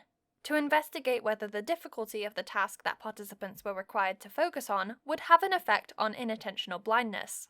2. Whether the visual similarity of the unexpected object in relation to the attended object would have an effect on inattentional blindness, and 3. Whether a superimposed version of the scene would have a different effect compared to a live version of the scene in relation to inattentional blindness. Sample. The sample consisted of 228 people, mostly undergraduate students. Each of the participants either volunteered to take part without compensation, although some of them received a candy bar for participating, or were paid a single fee for participating in a larger testing session, which included another unrelated experiment. After the study was over, data from 36 participants were discarded for various reasons, so the results were used from 192 participants, distributed equally across 16 conditions. Methodology. The study was a laboratory experiment, which used an independent measures design, with participants taking part in only one of 16 different conditions. The groups included 1. The transparent umbrella or gorilla conditions, 2. The opaque umbrella or gorilla conditions. Each of the groups were then subdivided into 3. White shirt, easy or hard, and 4. Black shirt, easy or hard. The dependent variable was the number of participants in each condition who noticed the unexpected event, either the person dressed as a gorilla or a person holding an umbrella. Procedure. In order to ensure that the procedure was standardized, a written protocol was created which detailed exactly how the experiment should be run and given to the 21 experimenters. Each participant was tested individually and allowed to give informed consent to take part. Participants were told that they would be watching a video that featured 2 teams of 3 basketball players, passing an orange ball between them, and that they should focus their attention on either the team in white or the team in black. They were then either told to keep a silent mental count of the total number of passes made by the team that they were watching, the easy task, or to keep 2 separate silent mental counts of the number of bounce passes and aerial passes made by their team, the hard task. The players in the video were situated in front of a bank of 3 elevator doors, and they would also dribble the ball, wave their arms, and make other movements consistent with the flow of the game, in addition to passing the ball between each other. After around 44 to 48 seconds, one of 2 unexpected events occurred in the video, depending on the condition. In the umbrella condition, a tall woman holding an open umbrella walked through the scene, from left to right. In the gorilla condition, a person wearing a gorilla costume, fully covering their body, walked through the scene in the same way. Each unexpected event lasted just 5 seconds, and the behavior of the basketball players was unchanged for the duration. There were 2 styles of videos. One was rendered partially transparent, with the white team, black team, and the unexpected event being filmed separately, and then superimposed on one another to create the full scene. The other was completely opaque with no transparency at all, with both teams and unexpected events all being filmed simultaneously. After they finished watching the video, the participants were then asked to write down their silent mental counts on paper, and were asked a number of questions including: while you were doing the counting, did you notice anything unusual in the video? Did you notice anything other than the 6 players? And did you see a gorilla, or a woman carrying an umbrella, walk across the screen? If participants answered yes in response to any of the questions, they were then asked to provide a verbal description of what they had noticed. If at any point before the 3rd question the participant correctly mentioned the unexpected event, either the gorilla or the woman carrying an umbrella, the remaining questions in the sequence were skipped. After the initial questions, participants were asked if they had previously participated in any similar experiments, or had heard of the phenomenon of inattentional blindness. If they had responded yes, their results were discarded from the study. The participants were then debriefed at the end of each session, which included the ability to replay the video if requested. Each session lasted between 5 and 10 minutes. Results. As previously mentioned, after the study, several participants' data had to be discarded for various reasons. For example, some of them reported during the question stage that they had in fact heard of inattentional blindness, while others said that they had lost count of the number of passes. A total of 54 of all participants noticed the unexpected event, with 46% not noticing, demonstrating a significant level of inattentional blindness. The participants in the opaque conditions were more likely to notice the unexpected event, with 67% noticing, compared to the transparent condition, where only 42% noticed. For the task difficulty variable, those in the easy condition were more likely to notice the unexpected event than those in the hard condition, with 64% of easy task participants noticing, compared to 45% of those who had the hard task. It was also found that participants in the umbrella task were more likely to see the unexpected event than those in the gorilla task, 65% versus 44%. However, it was found that participants who attended to the black shirt team were more likely to notice the gorilla compared with participants attending the white shirt team, 58% versus 27%. In contrast, there was very little difference between the number of participants who attended the black shirt and white shirt teams in how likely they were to notice the umbrella woman, 62% versus 69%. Conclusions. Based on the results, the researchers concluded that roughly 50% of people will fail to detect an unusual and unexpected visual event if they are focused on a different task that requires their visual attention. Objects are able to pass through an area that is subject of someone's attention and not be noticed if they are not being attended to. The researchers also said that the phenomena of inattentional blindness occurs more frequently in cases where a scene and the unexpected event are superimposed, but that it is also a feature of live-action events, just to a lesser degree. The level of inattentional blindness that occurs is also partially dependent on the difficulty of the task that the observers have to attend to. The harder the task, the more likely they are to not notice an unexpected event. Observers are also significantly more likely to notice an unexpected event that shares basic visual features with the object that they are observing, for example, similar colours. Overall, the researchers said that the results demonstrate that there is no conscious perception without attention, and that inattentional blindness is a ubiquitous perceptual phenomenon that can occur regardless of how a scene is appearing. Evaluations. The study by Simons and Chabris was a laboratory experiment, which meant that there are high levels of control. The researchers ensured that the procedure was standardized by writing a protocol which detailed exactly how the experiment should be run and distributed it to the experimenters. This also helped minimize any extraneous variables and makes the experiment highly replicable. The study collected a lot of quantitative data by calculating the percentages of participants in each condition who noticed the unexpected event. This means that the results could be easily compared and analysed, and help to make the experiment more reliable. The research is also arguably very useful, since it may potentially help explain why some people fail to notice objects that are unexpected, if their attentional focus is on something else, for example, a traffic accident, where someone failed to see another car. However, one could argue that the results from the transparent condition are less applicable to real life, since most of our interactions take place in a fully opaque surrounding. In reality, people do not usually encounter a scene where the objects they're focusing on are partially transparent. This could therefore reduce the study's ecological validity somewhat. The study used a very large sample of 192 students, who were recruited via a volunteer sample. The fact that the sample size was large means that the study's conclusions are more generalizable, and volunteer samples are a quick, convenient, and easy way to gain participants for the study. However, a possible weakness of this approach is that students are not representative of the entire population as a whole, and so the sample is lacking in population validity. Moreover, the students were all recruited from one university in one location, which may mean that the sample was relatively ethnocentric. In terms of ethics, all participants gave informed consent prior to taking part in the experiment, and were debriefed afterwards with an opportunity to re-watch the video with the knowledge of the unexpected event. This meant that the study was highly ethical.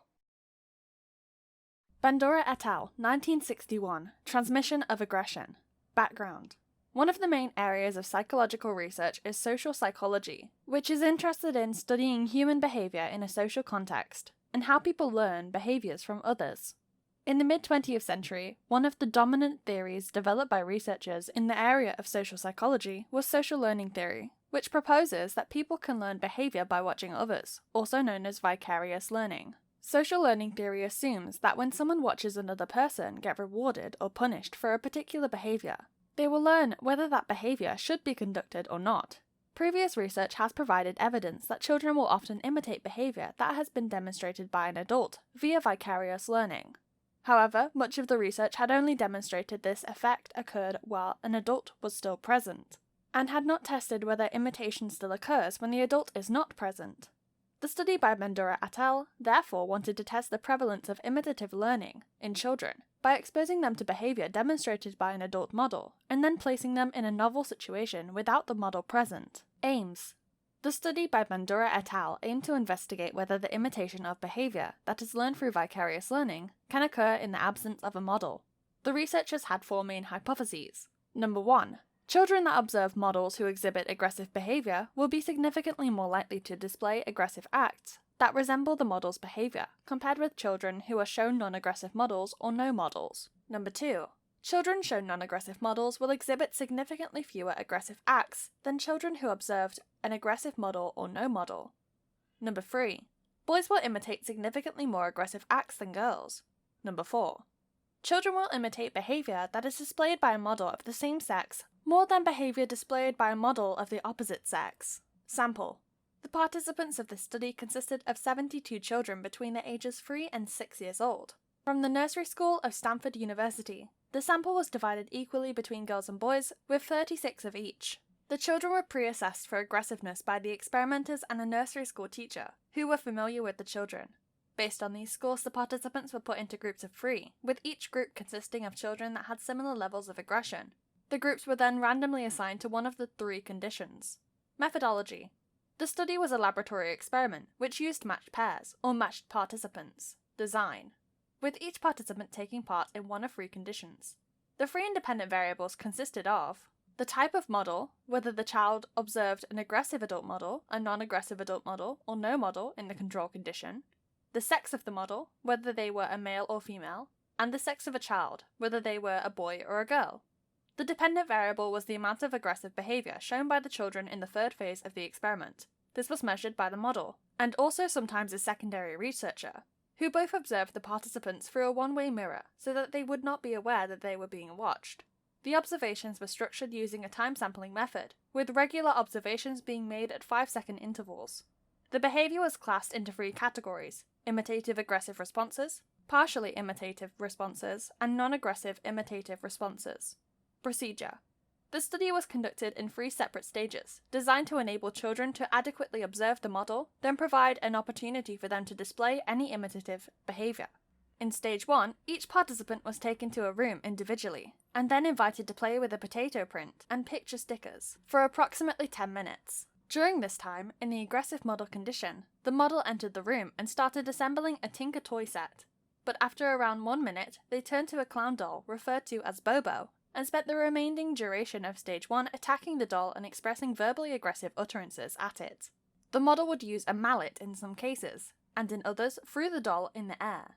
In the non-aggressive condition, the model simply continued to play with the Tinker toy set and ignored the Bobo doll, and the control group did not participate in stage 1 at all. For the second stage of the experiment, the children were individually taken to another room and subjected to what the researchers referred to as mild aggression arousal. They were initially allowed to play with toys that were considered high-end and attractive to children. But after around 2 minutes, the experimenter confiscated the toys, telling the child that they were the experimenter's best toys and that they had reserved them for other children to play with.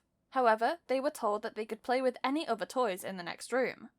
In stage 3, the children were individually taken to another room, which contained toys that were both aggressive and non-aggressive. Examples of aggressive toys included a 3-foot-tall Bobo doll, which was identical to the one the model had used in the aggressive condition, a mallet, a pegboard, and dart guns. The non-aggressive toys included 3 teddy bears, toy cars, a tea set, crayons, and plastic farm animals.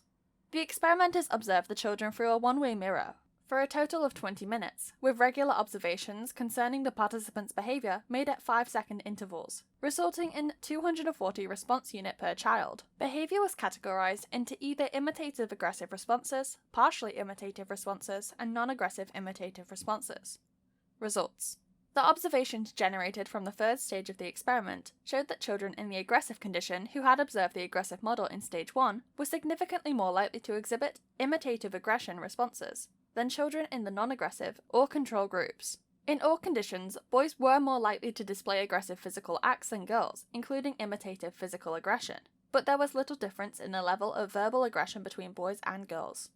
Among the children who were in the aggressive condition, there was more partial and non-imitative aggression than those in the other 2 conditions. However, the difference between conditions for non-imitative aggression was not significant.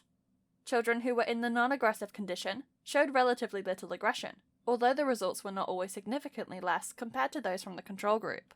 In relation to the researchers' hypothesis about the sex of the model, it was found that girls who had participated in the aggressive model condition displayed more physically aggressive acts if the model was male, but more verbally aggressive acts if the model was female. Overall, it was found that boys are more likely to imitate same-sex models than girls, and the data did not show strong support for girls imitating same-sex models, meaning that the behaviour of the male model appeared to exert more of an influence. Conclusions. The main conclusions drawn by the researchers was that children will in fact display imitative aggression and non-aggressive behaviour by an adult model, even when the child thinks that the model is not present when the imitation occurs. The researchers said that this shows that children are able to learn aggression through observing another person's behaviour, which supports social learning theory. They found from the results that behaviour that is modelled by a male model has greater influence on children's physical behaviour, regardless of whether those children are boys or girls, and that children are likely to learn verbal aggression from a same-sex adult. Evaluations. The study was a laboratory experiment with standardised procedures and controlled conditions. Before the experiment took place, the participants were rated for levels of aggression and matched to ensure that the results were not skewed by a disproportionate amount of children with a relatively high level of aggression being allocated to one condition. During the observation in stage 3, the experimenters used structured time sampling to measure the behaviour of children at 5-second intervals. A strength of using this method is that it provides reliable data, as this method can be easily replicated by other researchers using fixed categories, just as the researchers did in this study. A disadvantage of a structured observation is that there is potentially a lack of validity. The children's behaviour may not fit into any of the categories, or overlap several categories, making it difficult to quantify. The sample of children was sourced entirely from the nursery school at Stanford University. Therefore, it's possible to argue that they were not entirely representative of a more general population. For example, children in a different social class might display aggression differently compared to those in this experiment. Moreover, the study could lack ecological validity due to the controlled nature of the experiment. The models used in the experiment were complete strangers to the children involved, which is very different from a more normal form of modelling, which would occur within a child's family with a family member. The study was also a snapshot study, meaning that it's not possible to know what long-term effects the modelling had on children's behaviour, or whether the imitative behaviour which was displayed was just a one-off due to the novelty of the situation. There was also a few ethical considerations within the study, such as the fact that some of the children were placed in a room with an adult who acted physically and verbally aggressive with a doll, hitting it repeatedly with a mallet. The children may have felt unsafe, scared, and confused, especially since they had a limited understanding of the situation due to the use of deception. The long-term behavioural effects of the study are not known. However, it's possible that the consequences of the imitative aggression displayed by the children in the experiment could have continued outside of the laboratory. Chaney et al. 2004, Funhaler study. Background. The developmental approach to psychology has often been focused on how children's behaviour is shaped by learning, particularly from their environment. Numerous theories, techniques, and methods have been developed and tested, which ostensibly aim to enhance and encourage new behaviours. One of the earliest and arguably most significant advances made in this field was operant conditioning, which is a form of behaviour reinforcement. This method involves providing a positive stimulus, i.e. a reward, to a person or animal when they manifest voluntary behaviour that the rewarder wants to encourage, which then results in positive reinforcement of that behaviour, and increases the likelihood of that behaviour reoccurring. The technique has been used in many areas of everyday life, from programs that help people quit smoking by offering rewards to its members, to medical professionals and therapists providing incentives to patients to adhere to medication. The researchers in this study wanted to apply the principles of behaviour reinforcement and operant conditioning to improve the adherence of children who had asthma in using their inhalers. Aim. The study aimed to investigate whether the use of a novel asthma spacer device named the Funhaler, which incorporates incentive toys, could lead to improved adherence to using an inhaler in children with asthma through positive reinforcement. Sample. A total of 32 children with asthma participated in the study, consisting of 22 boys and 10 girls, all of whom lived in Australia. The participants' ages ranged between 1.5 to 6 years old, with a mean age of 3.2 years. The average duration that the children had asthma before taking part in the study was 2.2 years. The participants were recruited via a volunteer sample, with informational consent given by the children's parents to take part.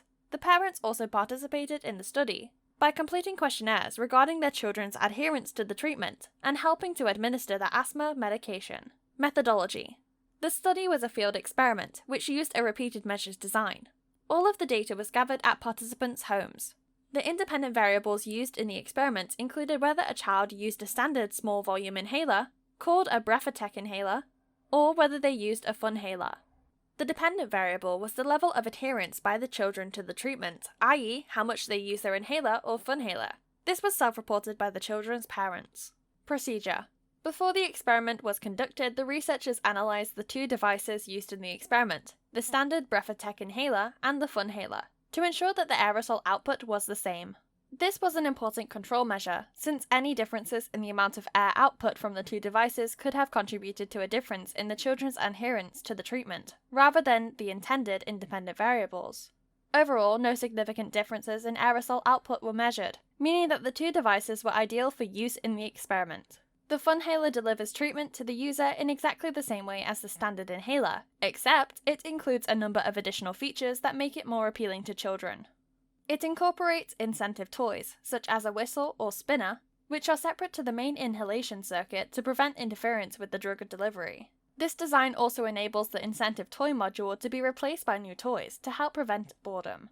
The researchers visited participants and their parents at their homes prior to being given the Funhaler to collect data via a questionnaire about their existing use of their inhaler. After this, participants were given the Funhaler to use for 2 weeks, and their parents reported their children's adherence to using the device via one random phone call during the duration of the study. This involved telling the researchers whether their child had used the Funhaler the previous day. The Funhaler was then swapped for the standard Breathtech inhaler, and the process was repeated, with parents reporting on their children's adherence via one random phone call with the researchers. After the sequential use of both the Funhaler and the standard inhaler, the participants were again visited by the researchers and the parents were interviewed and completed a matched questionnaire about how easy each device was to use. the compliance of the parents and children, and their attitude towards the treatment. Results. The main finding from the study was that the Funhaler led to a significant increase in adherence to the asthma treatment amongst the children. The phone surveys that were conducted at random during the study found that 38% of participants were reported to have used the Funhaler the previous day, compared with the standard inhaler device. A further 60% of children took the recommended 4 or more cycles per aerosol delivery when they used the Funhaler compared with the standard inhaler. A significantly higher number of parents reported that they were always successful in administering the Funhaler, 73%, compared with the standard inhaler, just 10%. Conclusions. The researchers' main conclusion was that the use of the Funhaler may be useful for encouraging children with asthma to adhere to treatment through positive reinforcement. The results supported the premise that behaviorist techniques, such as operant conditioning, can be successfully used to improve children's adherence to drug delivery. The findings suggest that more widespread use of the Funhaler could possibly lead to improved clinical outcomes for asthma treatment amongst children. In addition, the researchers posited whether this could also apply for other areas of medical treatment, using functional incentive devices similar to the Funhaler to improve additional areas of children's health. Evaluations. The study was a field experiment which took place at the participants' own houses. This meant that the experience was high in ecological validity, since it was investigating behavior which occurs regularly in real life. This also makes the study very useful, since these findings suggest that the Funhaler device could encourage significantly improved rates of adherence to asthma treatment amongst children, and may also suggest that techniques which use positive reinforcement could improve adherence to other medical regimes. In addition, the researchers ensured that both the Funhaler and the standard inhaler were matched in their level of aerosol output to ensure that this variable would not interfere with the experiment. This improves the study's internal validity. The study was also highly replicable, since the exact models of the inhaler were specified, the Funhaler and the Breathtech inhaler, which makes it easier for future researchers to repeat the experiment.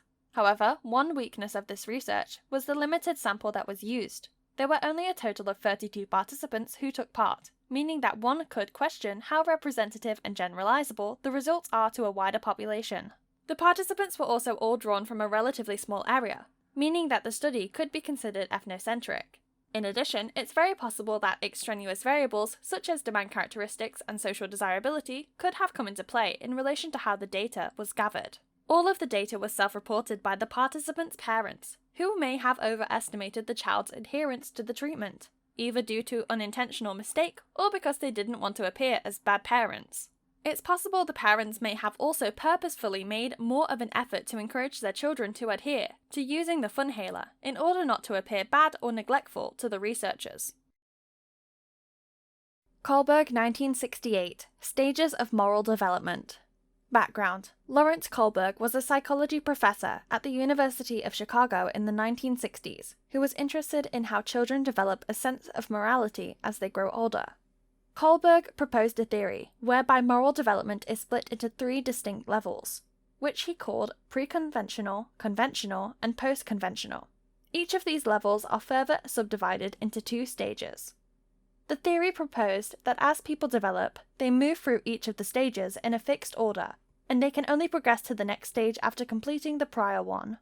Kohlberg wanted to investigate whether his theory of moral development was valid, and more specifically, whether the proposition that underpinned his theory, that people move through the distinct levels of moral development in a fixed order, was accurate. Aim. Kohlberg aimed to investigate whether his theory of moral development could be supported by evidence gathered in a longitudinal study conducted over a number of years. Sample.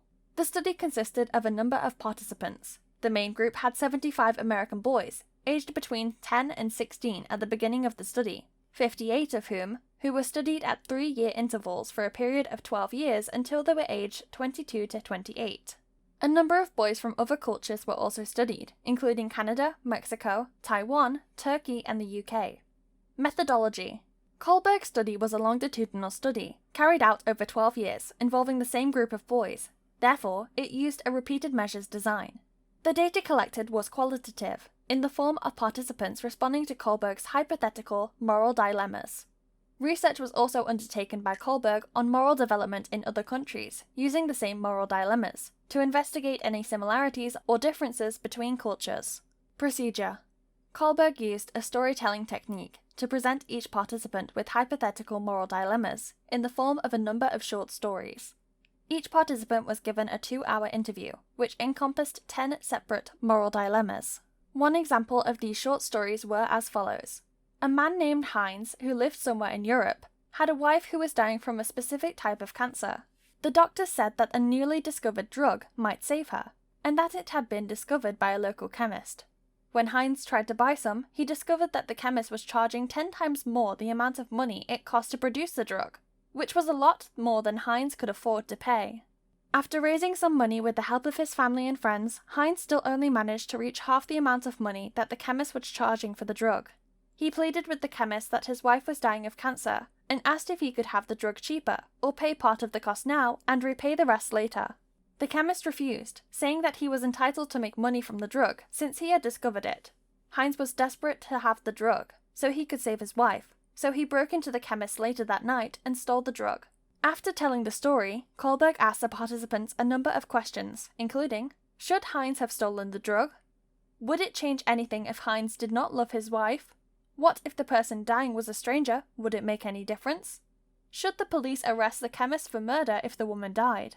The participants' answers to these questions enabled Kohlberg to analyze how their moral reasoning changed and developed over time. In particular, he was interested in the participants' justification for deciding whether the protagonist's actions were right or wrong in each dilemma. A number of moral aspects were measured regarding the participants' perceived value of human life, in relation to social class, empathy, community welfare, and other factors. For example, one of Kohlberg's questions asked, should a doctor mercy kill a fatally ill woman who is requesting death because of her pain? And another question asked, is it better to save the life of one important person or a lot of unimportant people? Based on the participants' responses, Kohlberg deduced which level of moral reasoning they had reached. The first level, pre-conventional, usually lasts until the age of 9. Moral decisions are based on the rule and standards of adults in a child's life, and the consequences of either following or breaking their rules. Pre-conventional is further subdivided into 2 stages. At stage 1, children obey the rules in order to avoid punishment. At stage 2, children realize that there is not just one correct viewpoint, and that if they conform to a certain type of behavior, they can obtain rewards and earn favors. The second level, conventional, is where people develop an acceptance of social rules regarding right or wrong. Authority is internalized but not questioned, and moral reasoning is based on the social group to which the individual belongs. Most teenagers and adults reach this level. Conventional is subdivided into stages 3 and 4. At stage 3, people strive to develop good interpersonal relationships in order to be seen as good, and an example to others in the context of their social group. At stage 4, a person's morality is based on an awareness of maintaining the rule of law and social order, and their judgments are oriented towards obeying rules in order to avoid guilt. Post-conventional, the third and final level, involves understanding universal, ethical principles that are innate to individuals and not dependent on any third party such as authority. An individual's morality at this level is based on their own self-chosen principles, and is based on individual rights and justice. Only around 10 to 15% of people reach this third level. As with the first 2 levels, post-conventional is subdivided into 2 stages. Stage 5 involves understanding that there is a social contract between society and individuals, and that while rules and laws exist for the good of the majority of people, there are times when they might be detrimental to individuals, such as in the story of Heinz and his dying wife. Stage 6 involves people developing their own moral principles, which may not fit with society's laws. A person's principles at this stage are based on universal, individual sovereignty, which they regard as applying to everyone, and they will be prepared to defend them even if it means going against society and risking disapproval or imprisonment. People who reach this stage are said to be self-governing in relation to their moral principles. Results. There were a number of key findings from Kohlberg's study. The results showed that in around 50% of each of the 6 moral stages, the participants' reasoning was at a single stage, regardless of which short story they were responding to. The participants showed a clear trend of progressing through each of the stages as they got older. However, not all participants reached stage 6. Kohlberg noted that the results showed participants always progressed through the stages one at a time, and always in the same linear sequence, as described in his theory. Moreover, children who were at an earlier moral stage tended to move forward to the next stage when confronted with the views of a child who was at one stage further along. Kohlberg's cross-cultural analysis of the findings from other countries revealed that at the age of 16, Stage 5 thinking was much more prevalent for participants in the US compared to Mexico or Taiwan. Results from participants who were studied in 2 remote villages in Turkey and Mexico showed that moral thought increased steadily throughout ages 10 to 16. However, Kohlberg noted that they had not achieved clear ascendancy over pre-conventional. Overall, it was found that participants from a middle-class background were more advanced, according to Kohlberg's analysis, compared to those from a more working-class or urban background, and both of these groups were more advanced in moral judgment than participants from small, rural villages. In addition, no significant differences in moral judgment were found between religious groups, which included Catholics, Protestants, Jews, Buddhists, Muslims, or atheists. Conclusions. Kohlberg's main conclusion was that the results show there is invariably a developmental sequence in a person's moral development, which is always progressed through in the same order. However, not all individuals progress through every single stage, and some may stop at any stage or age. Kohlberg suggested that the results show that the stage pattern theory he devised is valid, and that it applies universally, regardless of socio-cultural factors such as a person's country of origin. Middle-class children tend to progress through the stages quicker, and progress further than working-class children. However, religious traits do not appear to have any significant effect.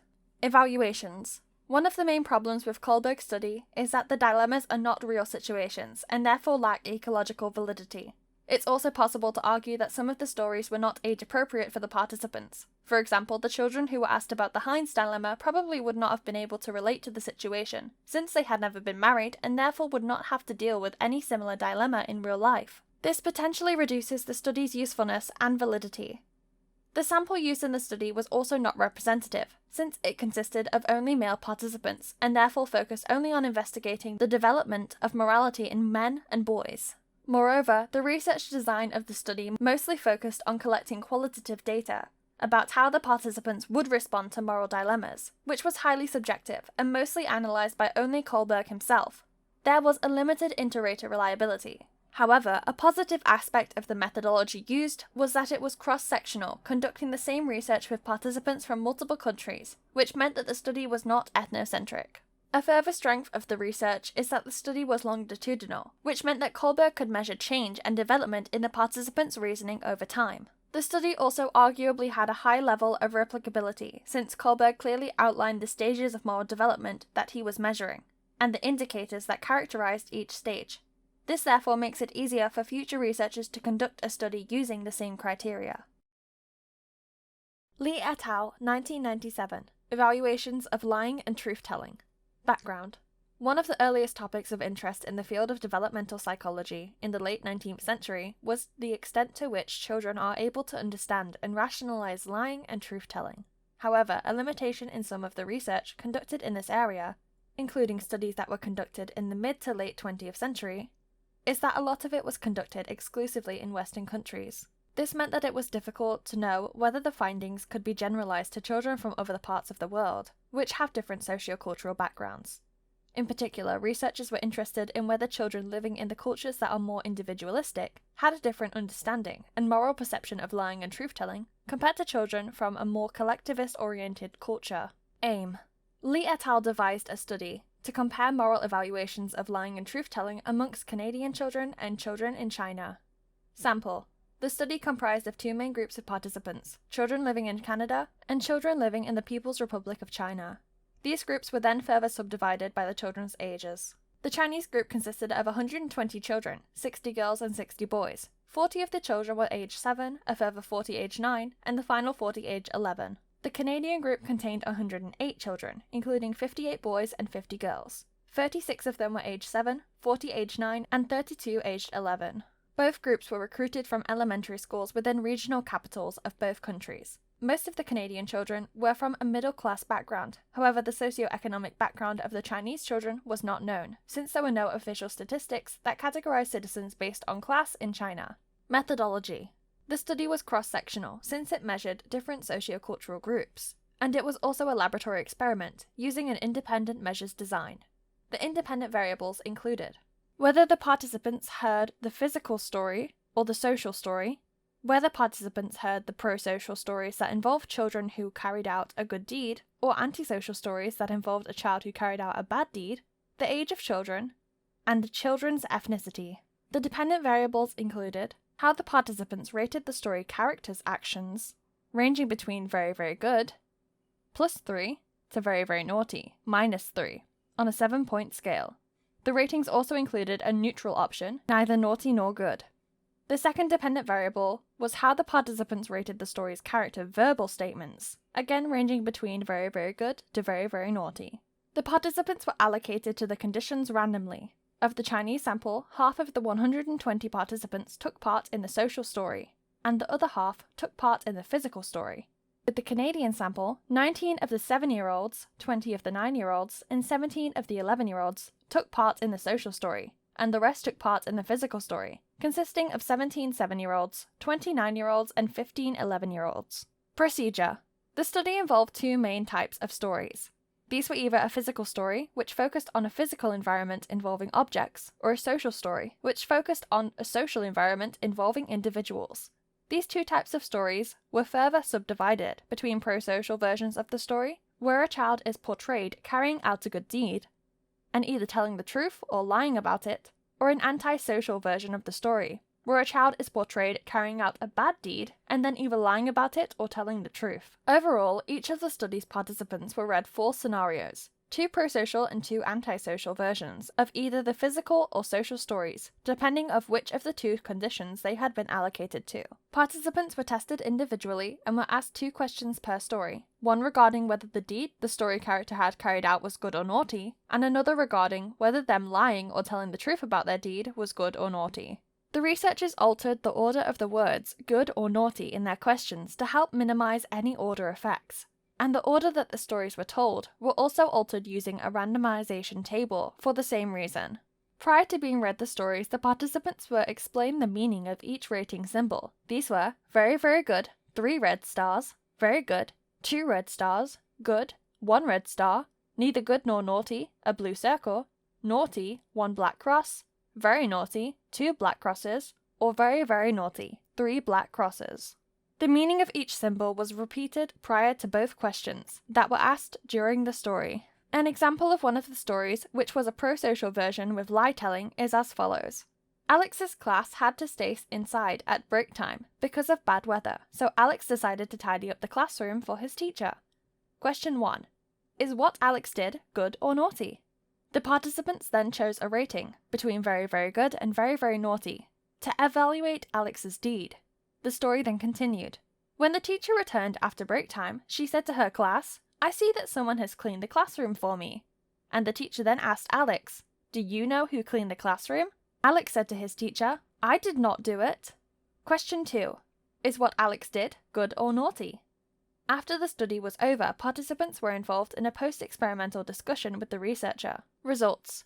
The researchers conducted a preliminary analysis of the effects of order and gender in the results, but this revealed no significant differences, so the data for these were combined for all the subsequent analyses. Results for pro-social story with truth-telling conditions were as follows.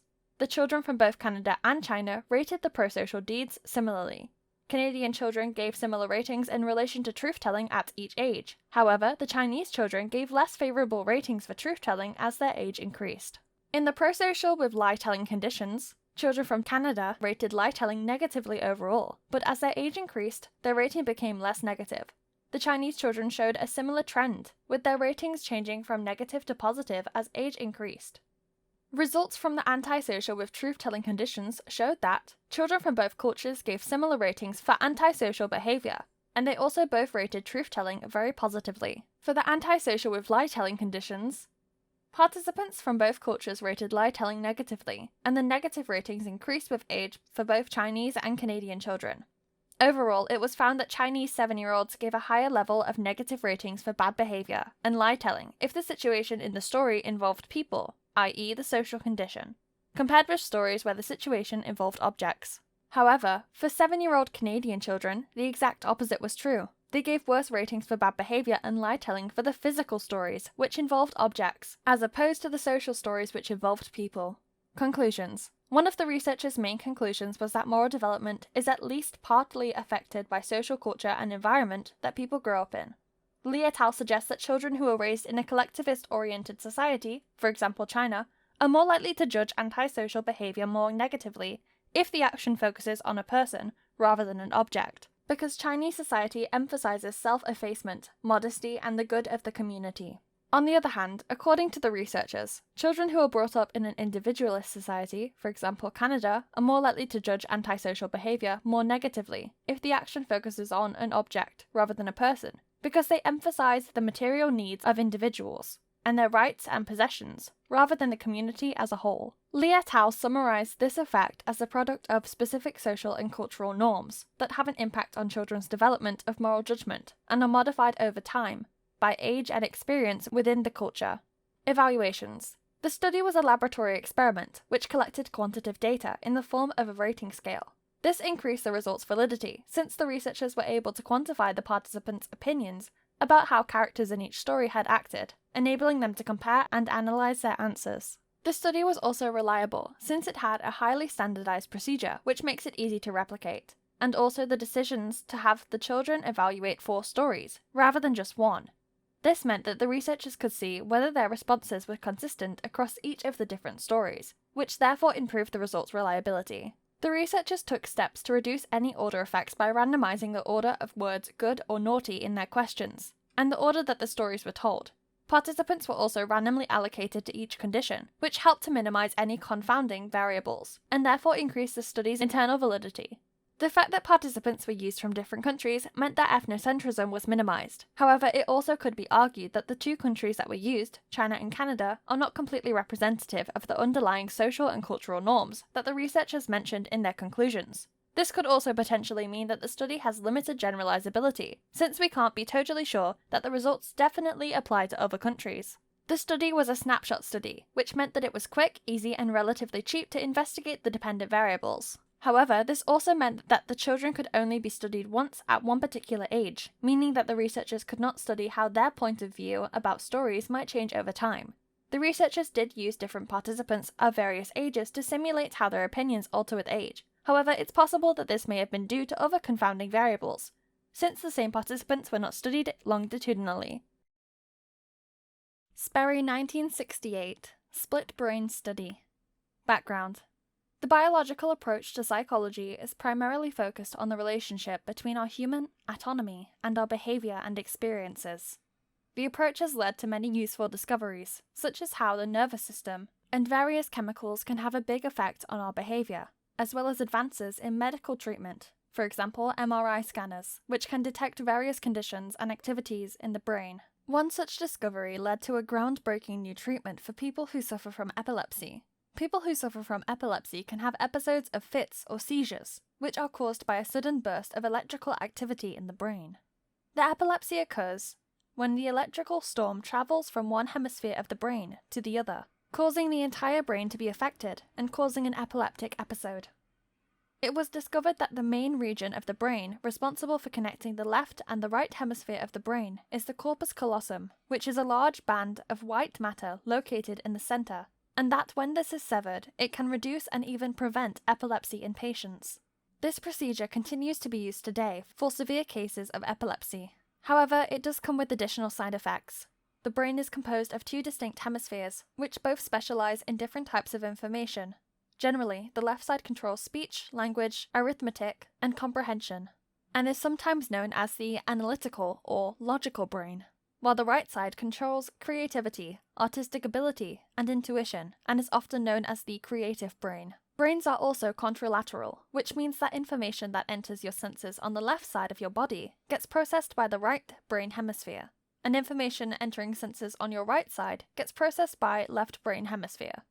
The brain is usually able to share information between 2 hemispheres via the corpus callosum. However, for people whose brain has been split, their brain cannot do this as easily. The researchers in Sperry's study of patients with split brains wanted to investigate the implications of the procedure on their abilities. Aim.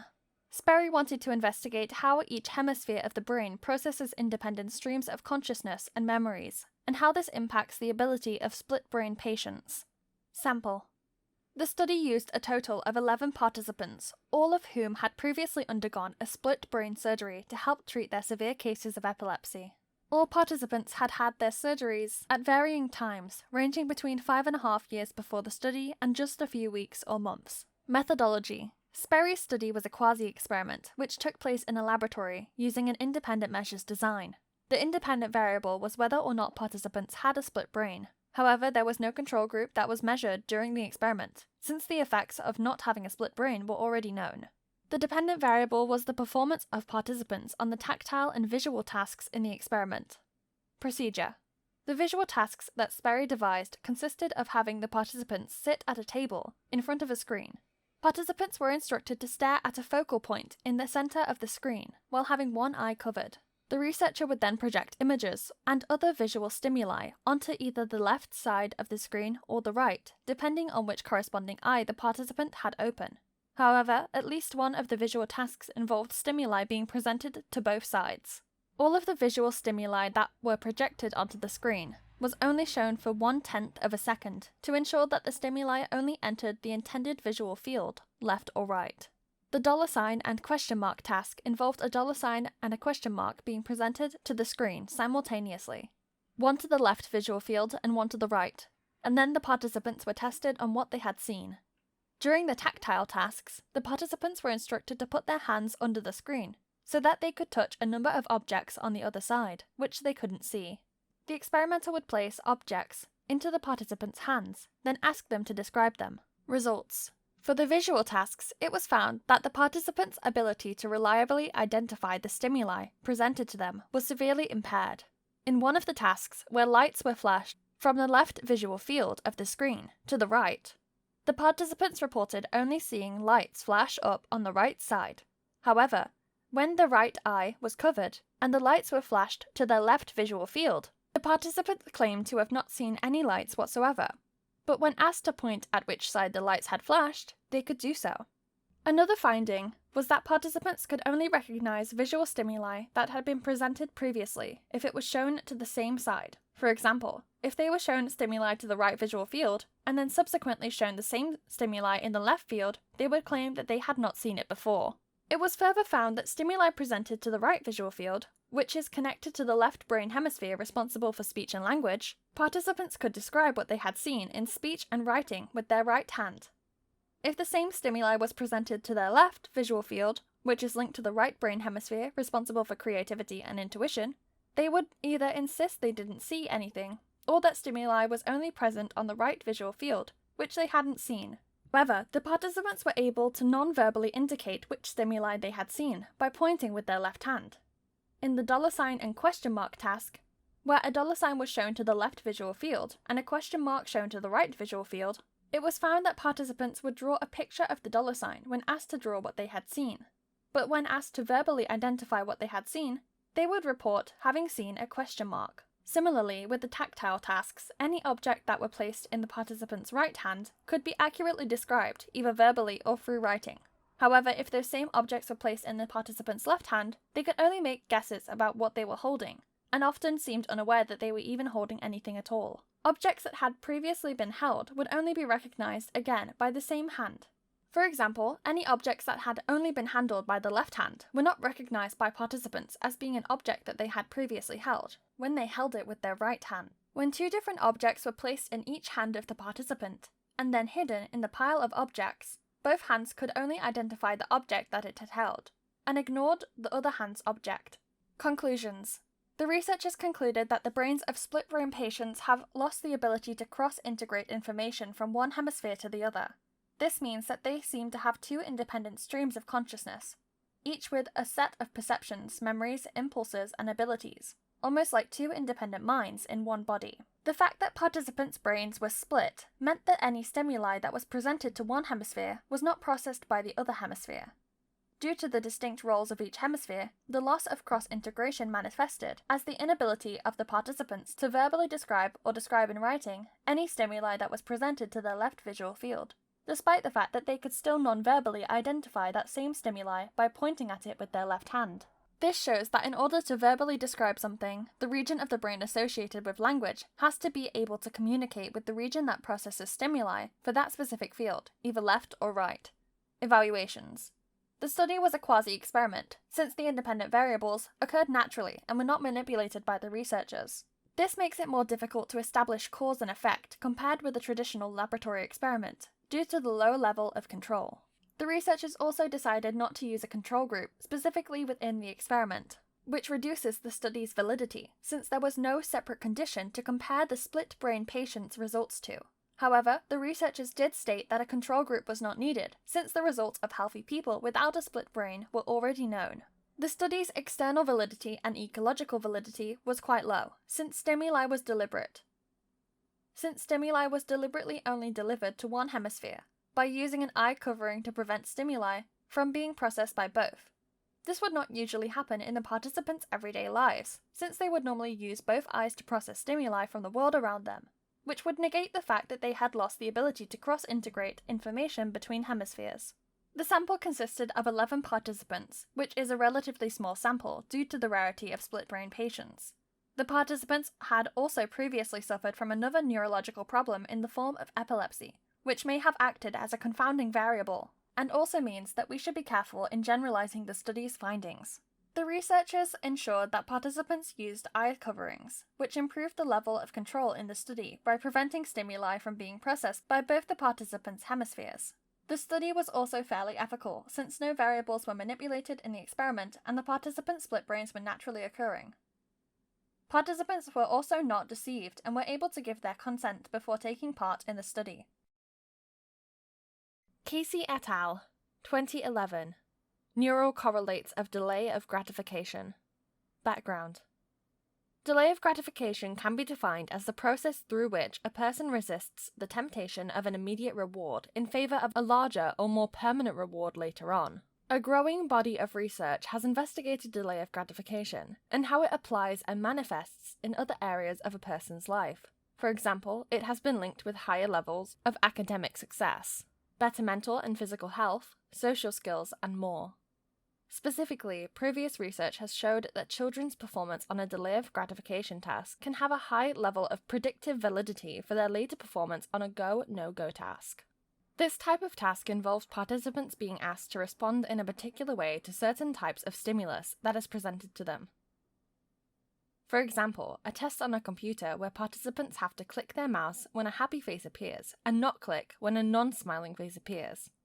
The reason researchers might use a test like this, to measure the delay of gratification, is because previous studies that used fMRI scanners have shown that people's brains usually show activity in areas associated with gratification during a go-no-go task. Specifically, this brain activity occurs when the participant clicks or presses a button during the task, and it is delayed when they don't click.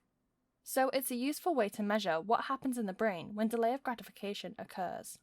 Aim.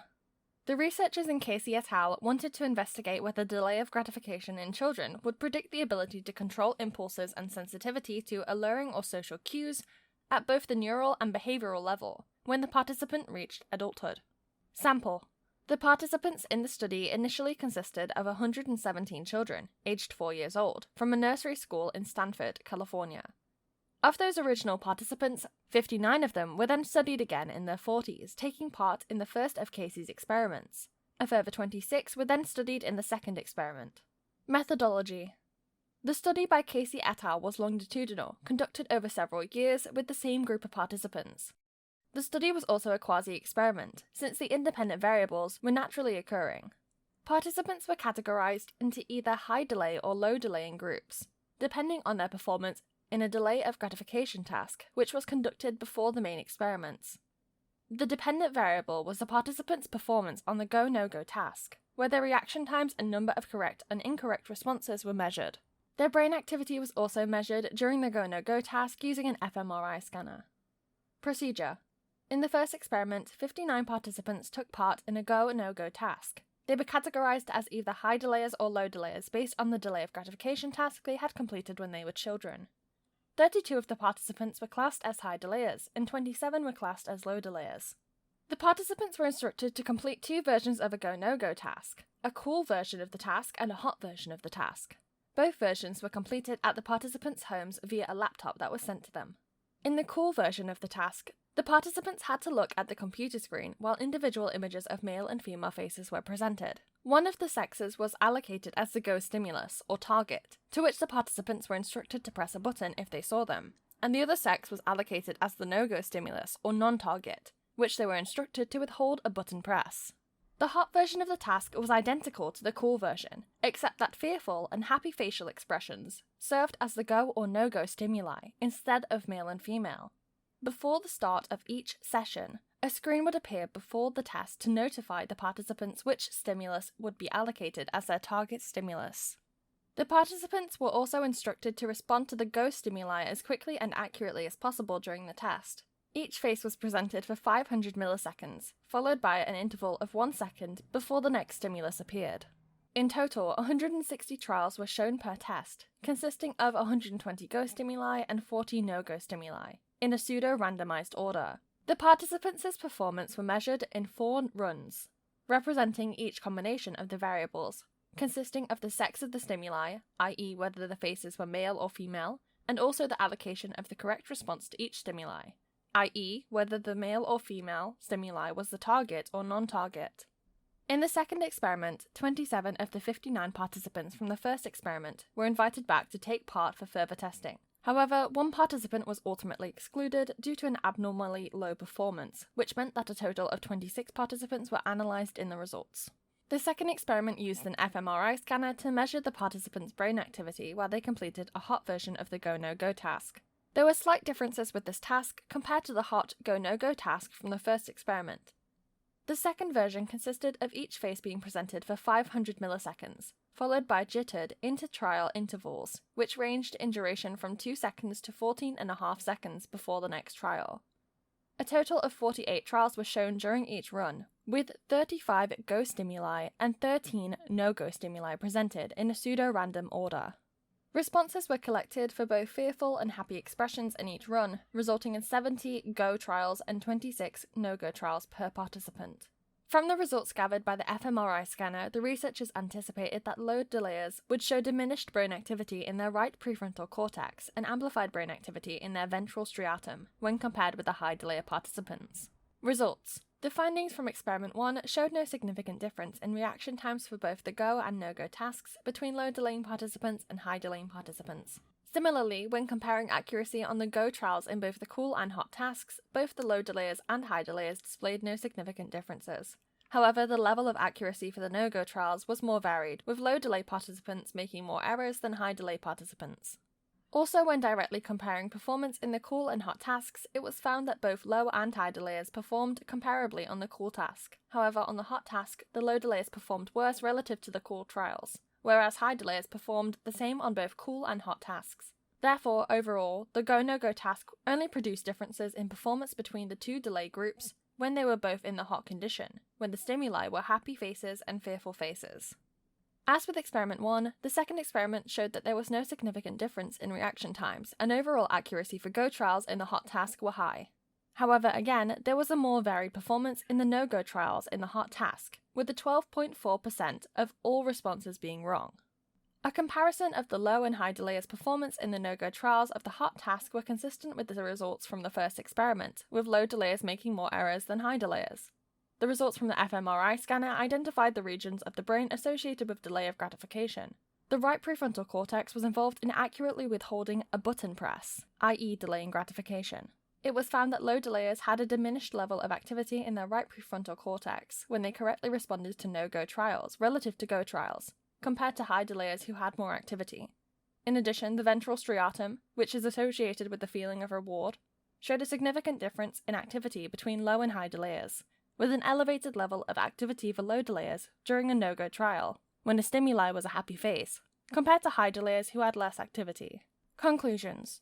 Experiment 1 had shown that the go-no-go tasks only produced differences between the high and low delaying groups of participants during the hot versions of the tasks, with low delaying participants performing worse. Based on this, the researchers concluded that the individuals who had more difficulty in delaying gratification when they were younger found it more difficult to suppress their response to emotional cues, i.e. the happy faces that were shown in the hot task, compared to high delaying individuals.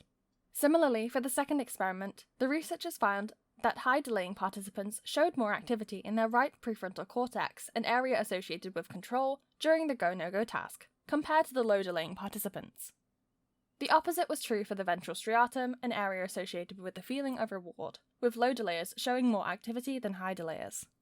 This reinforced the researchers' overall conclusion that resistance to temptation, as measured by the initial delay of gratification task when the participants were children, was a relatively stable and reliable predictor of their neural structure later in life, in relation to motivational and control processes. Evaluations. The study was a quasi-experiment, which meant that the independent variables were not manipulated, meaning the experiment was more ecologically valid, which also in turn made the results more generalizable.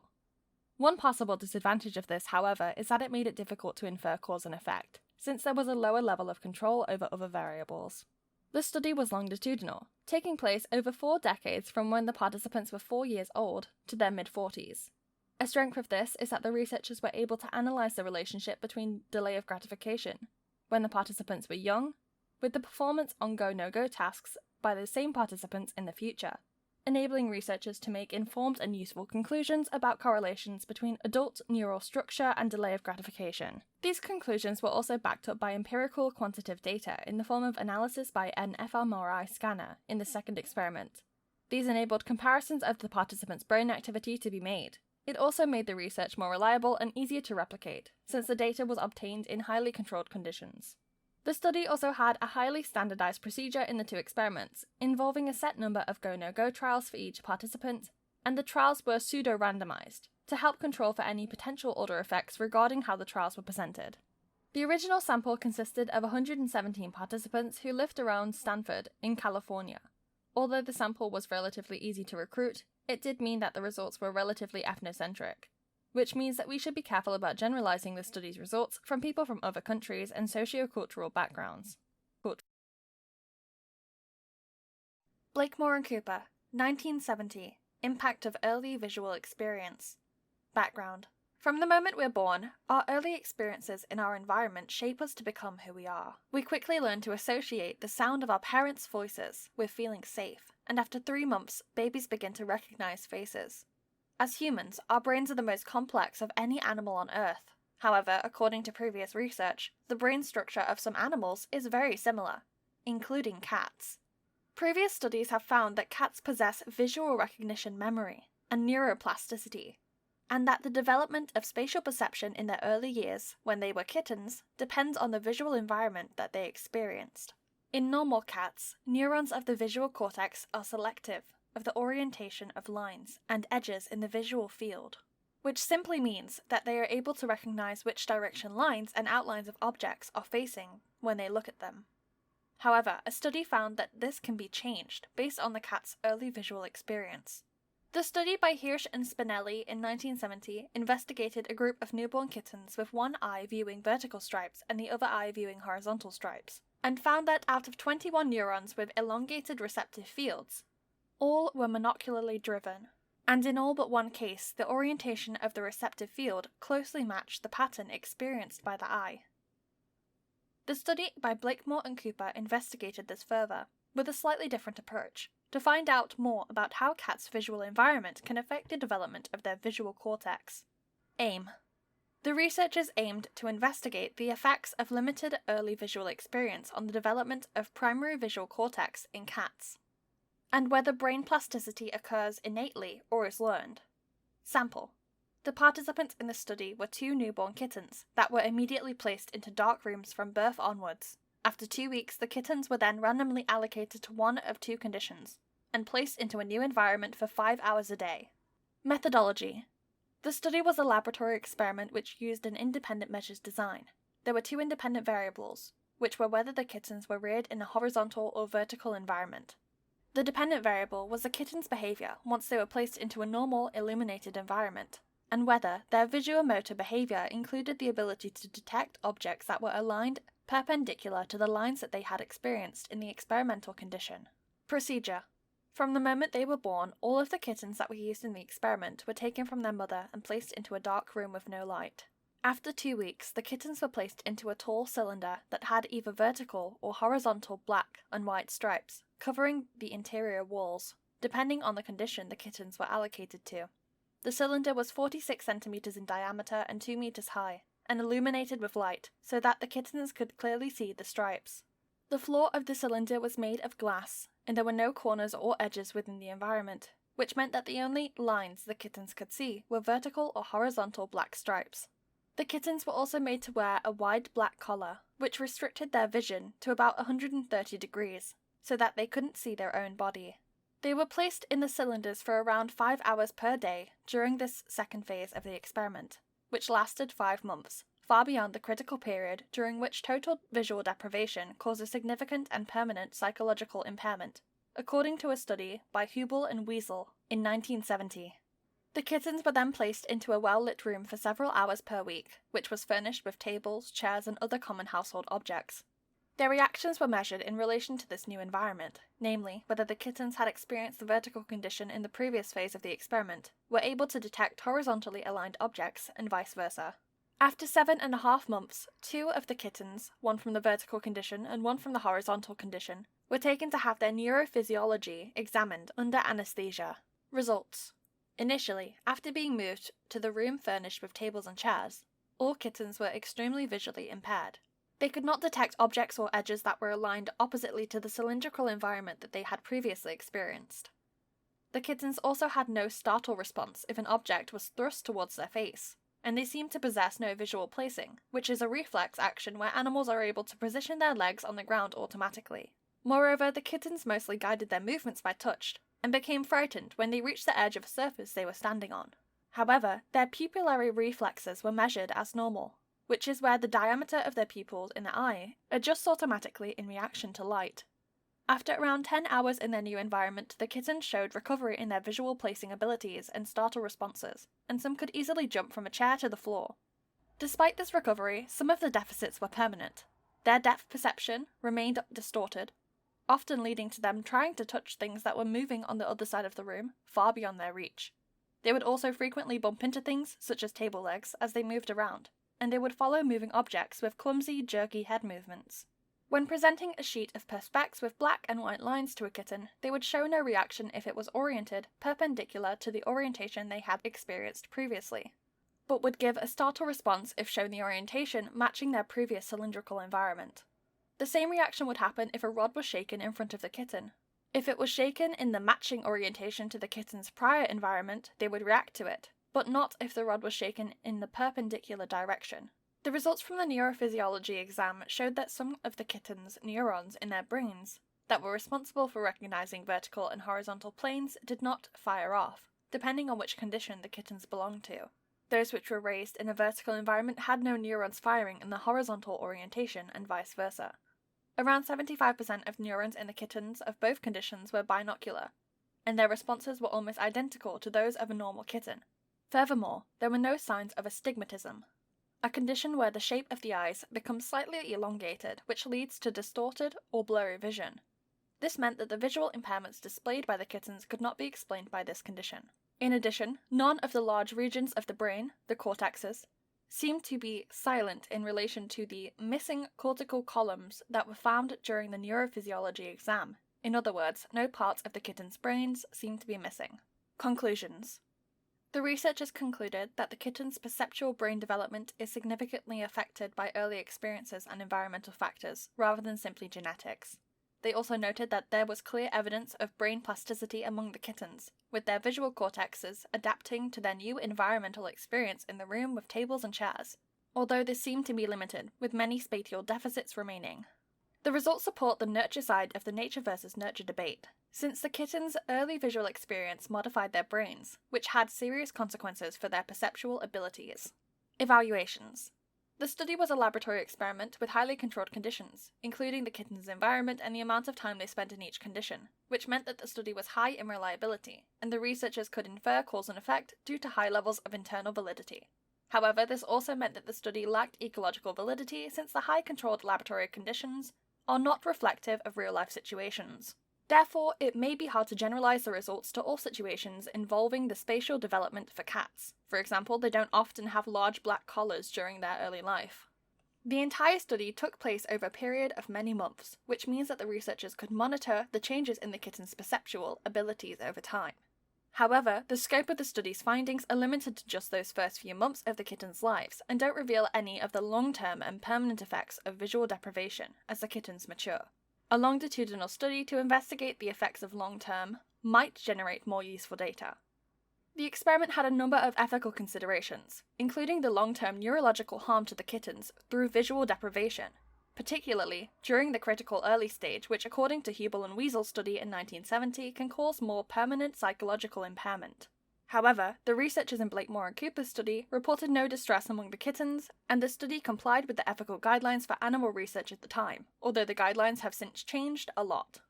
The study arguably has a high level of usefulness in analysing the effects of visual deprivation on perception and spatial awareness, at least in cats. It is questionable whether the results could be generalised to humans. However, many areas of the cat's brains are similar to humans, including the neurons responsible for recognising horizontal and vertical planes. Moreover, the sample used in the experiment consisted of only 2 kittens, which was relatively small and may mean that it's difficult to generalise the results to other cats. Maguire et al. 2000. Taxi drivers. Background. The limbic system is an important area of the brain, associated with behaviours that satisfy motivational needs, such as eating, fighting, mating, and so on. Within the limbic system is a structure called the hippocampus, which is found in both hemispheres of the brain, and plays an essential role in making new memories in relation to spatial awareness and navigation. Previous research into the role of the hippocampus found that if it is damaged, it can reduce an individual's ability to remember the location of places or things. Studies have also found a strong relationship between the volume or size of a hippocampus in small mammals and birds relative to the overall brain size, and behaviour requiring significant spatial memory, for example, food storing. In some animals, the volume of the hippocampus increases during a certain season. For example, in spring and autumn, when they migrate or forage for food. The human hippocampus is very similar to that of primitive animals and is sometimes informally known as the mammalian brain. Whilst previous studies were able to highlight the link between the human hippocampus size and spatial behavioural abilities, they did not investigate whether differences in hippocampus size are predetermined and not subject to change, or whether it has plasticity and is able to change in response to the environment, in the same way that it's displayed amongst certain animals. The researchers in Maguire's study wanted to investigate this, and also find out the precise spatial abilities of the human hippocampus, and whether certain environmental conditions can result in plasticity of the hippocampus. Aim: to investigate whether fully licensed London taxi drivers have a significantly different hippocampi structure compared to non-taxi drivers. Sample: the main group of participants consisted of 16 fully licensed London taxi drivers, who had all passed the knowledge, aka the extensive learning that is required to become a qualified taxi driver, which involves being able to navigate London without a map. Several characteristics were controlled for amongst the participants, to help minimise any extraneous variables. All were healthy, right-handed, male, with a mean age of 44, and a mean time of 14 years as a qualified taxi driver. There was also a control group consisting of 50 non-taxi drivers who were matched for health, handedness, sex, and mean age with the main group of taxi drivers. Methodology: the study was a quasi-experiment since the independent variable occurred naturally, whether the participants were taxi drivers or not. The experiment used an independent measures and matched pairs design. The dependent variable was the volume of participants' hippocampi, including their anterior, body, and posterior regions, which relate to the front, middle, and back of the hippocampus. Procedure: the participants in both the taxi driver condition and the control group each had an MRI scan taken of their brain. The scans for both groups took place in the same unit. The hippocampi were measured using 2 techniques: analysis of MRI scans via VBM and pixel counting. VBM stands for voxel-based morphometry, which is an automatic process conducted by a computer to standardize the scans and eliminate overall brain size as a variable, so that the hippocampal volume is measured relative to the participant's overall brain size. And then it identifies differences in the density of the grey matter within the hippocampi. The pixel counting technique involved measuring the volumes of different sections of the taxi driver's hippocampi, the anterior, body, and posterior, and comparing them with 16 participants from the control group who were matched for age, gender, and handedness. The volumes were measured by one researcher who was experienced in the pixel counting technique and blinded to whether each scan was from the taxi driver group or control group. Results. The main finding was that the taxi driver's left and right hippocampi both had a larger volume compared to the non-taxi drivers in the control group. Despite their hippocampi being larger overall, some parts of the taxi driver's hippocampi were smaller than the non-taxi drivers. It was found that the posterior, i.e. the back end, of the taxi driver's hippocampi were larger bilaterally, on the left and the right, compared to the non-taxi drivers. However, the anterior, i.e. the front end, of the taxi driver's hippocampi was smaller bilaterally. In addition, a correlation was found between the amount of time spent as a taxi driver and the volume of the right posterior hippocampus. The longer they had been a taxi driver, the larger the volume in their right posterior hippocampus. Based on this, the researchers concluded that the grey matter within the hippocampi of a taxi driver redistributed due to the regular use of spatial memory required to understand the complex navigation involved with the knowledge. Overall, a significantly greater volume was measured in the right hippocampus than the left in both taxi driver group and the control group. Conclusions. The results provided evidence for structural differences between taxi driver hippocampi compared to those of the control group, who were matched for other variables during the VBM and the pixel counting analysis. This suggests that regular and extensive navigation via spatial memory affects the hippocampus, in particular increasing the bilateral volume of the posterior hippocampus and decreasing the bilateral volume of the anterior hippocampus. The increased posterior hippocampal volume of the taxi drivers who had more experience than other taxi drivers suggests that the volume increase is relative to the amount of time that they have been a taxi driver, and suggests that the changes are acquired due to nurture rather than nature. This indicates that the brain is capable of local plasticity to adapt in response to prolonged environmental stimuli, in order to improve performance. Evaluations. A potential weakness of Maguire's methodology was the small sample size. Only 16 taxi drivers and 50 non-taxi drivers were measured during the study. In addition, both taxi driver group and the control group consisted of only males. Therefore, the sample may be considered low in generalizability. However, the study had a highly controlled procedure and used specific equipment in the form of an MRI scanner to analyze the participants' hippocampi. A large amount of quantitative data was collected via the MRI scans, which meant that the study was high in internal validity and was highly replicable. The study was a quasi-experiment since the independent variable, whether the participants were taxi drivers or not, was naturally occurring. This means that the study was high in ecological validity, since taxi drivers represent a real-life example where people use spatial memory and navigation, and therefore the results can be applied to real life.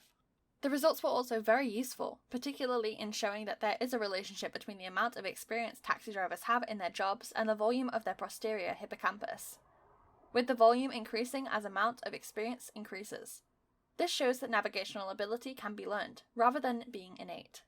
The researchers helped ensure that any extraneous variables were minimized by matching members of the control group with the taxi drivers, including mean age, sex, handedness, and overall health. This improved the study's overall validity. Another potential weakness of the study was the ethnocentric sample and the highly specific skill set possessed by the taxi drivers. Their jobs were based only in London, and therefore one could argue that the results may not be generalizable to taxis from different cities around the world. Moreover, the control group were also all based in the UK, and therefore their hippocampi might not be totally representative of those that are typical in people in other parts of the world.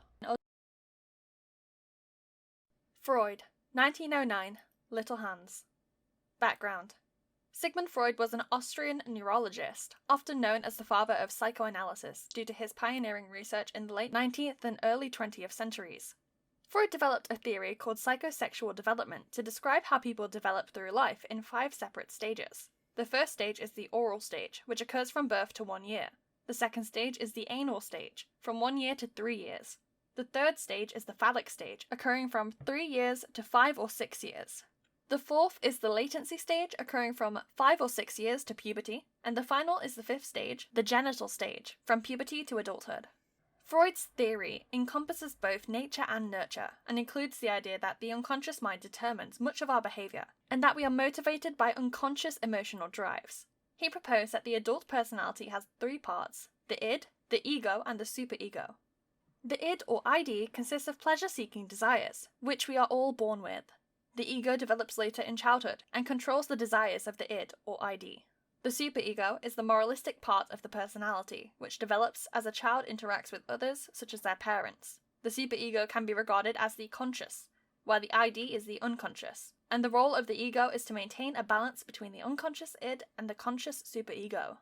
Freud believed that the unconscious contains unresolved conflicts and has a powerful effect on our behavior and experience. He argued that many of these conflicts will show up in our fantasies and dreams, but that the conflicts are also threatening, so they appear disguised in symbolic forms. Specifically, Freud believes that during the phallic stage, children develop an Oedipus complex, which refers to an unconscious sexual desire towards the opposite sex parent, i.e. the mother if the child is a boy, or the father if the child is a girl. According to Freud, the complex manifests itself differently amongst boys and girls.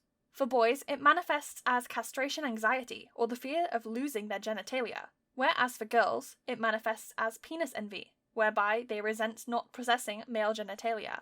Freud's theory said that children must successfully resolve the Oedipus complex during the phallic stage, and that failure to do so properly may result in neurosis. In order to further develop and test his theory, Freud decided to conduct a case study of one of his psychoanalysis patients, a young boy between the ages of 3 and 5 years old. The patient's real name was changed to Little Hans for the purpose of the study, to help ensure anonymity. According to Hans's father, who had been documenting the behavior, he had developed a phobia of horses when he was 3 years old, and Freud decided to investigate this. Aim. Freud wanted to investigate the case of Little Hans to understand why he had developed his phobia of horses. He also wanted to gather evidence to support his psychoanalytic theory, and in particular, the phallic stage of the psychosexual development. Sample. The study consisted of only one participant. At the time, Hans and his family lived in Austria, and he was recruited to Freud's study because he was already one of his patients. Little Hans was a 5-year-old during the study. However, his father had been documenting his behavior since age 3. Methodology. The study of Little Hans is considered a longitudinal case study, however it also does contain some elements of observation and interviews. Freud never actually met Little Hans or his father in person during the study. Instead, Hans's father wrote many letters to Freud documenting Hans's behavior, which he had observed, and he had also asked Hans questions about his thoughts and behavior. Hans's father was already a supporter of Freud's theories before the study took place. Procedure. When Little Hans was around 3 years old, he began to develop an interest in his genitals, and would occasionally touch them in the presence of others, which caused his mother to wearily threaten to call a doctor to cut it off. At around 3.5 years old, Hans gained a baby sister named Hannah, who he disliked, and, according to Freud, wished that his mother would drop her in the bath so she would drown, and so that he could have his mother's full attention. Hans and his family lived opposite a building, which was very often busy with horse-drawn coaches. Hans developed a phobia of white horses, which according to his father and Freud seemed to stem from 2 incidents. Hans had overheard a man, other than his father, telling another child not to put their fingers near the horse or they would bite them. And Hans also witnessed a horse fall down while pushing a coach and kick its legs before dying in the street. From then on, his fear was apparently generalized to coaches as well as horses. In particular, Freud noted that Hans reported having particular fears of horses that had black bits around their mouths and blinkers over their eyes. Both Hans's father and Freud strongly believed that he had a fear of these horses in particular because they were a symbol of his father, who had a mustache and spectacles. Hans's father also reported an exchange to Freud that had occurred between Hans and himself, which ended with Hans saying, "Daddy, don't trot away from me." In addition, prior to the development of his horse phobia, Hans had been anxious that his mother would leave him. He was also prone to fantasies and daydreams. Hans told his father about a fantasy involving 2 giraffes. One was big, while the other was crumpled. Freud suggested that the bigger giraffe was an unconscious representation of Hans's father, while the crumpled giraffe represented his mother. During the fantasy, Hans led the crumpled giraffe away from the big one, which caused the big one to complain, and then Hans sat atop the crumpled giraffe. Hans also had 2 fantasies which featured 2 plumbers. During the first fantasy, Hans was in the bath and the plumber came into the room and unscrewed the bath. The plumber then took a borer, which is similar to a corkscrew, and stuck it into Hans' stomach. The second plumber fantasy involved a plumber using a pair of pliers to remove Hans' backside, and his, quote, whittler, which was the name he used to refer to his penis. The plumber then replaced Hans' backside and whittler with bigger versions. A third fantasy involved Hans being married to his own mother with children, but where his father was now his grandfather rather than his father. Freud suggested that this was clear evidence of the Oedipus complex manifesting in Hans's fantasies. After receiving help from Freud to resolve his Oedipus complex, the study of Little Hans came to an end. Results. After compiling and reviewing all of the correspondence between himself and Hans's father, Freud offered explanations about why Hans developed his phobia of horses and an Oedipus complex. Freud saw Hans's phobia as an unconscious manifestation of the Oedipus complex. According to Freud, Hans was scared that his father would castrate him for desiring his mother, and he would project this fear onto horses since they reminded Hans of his father.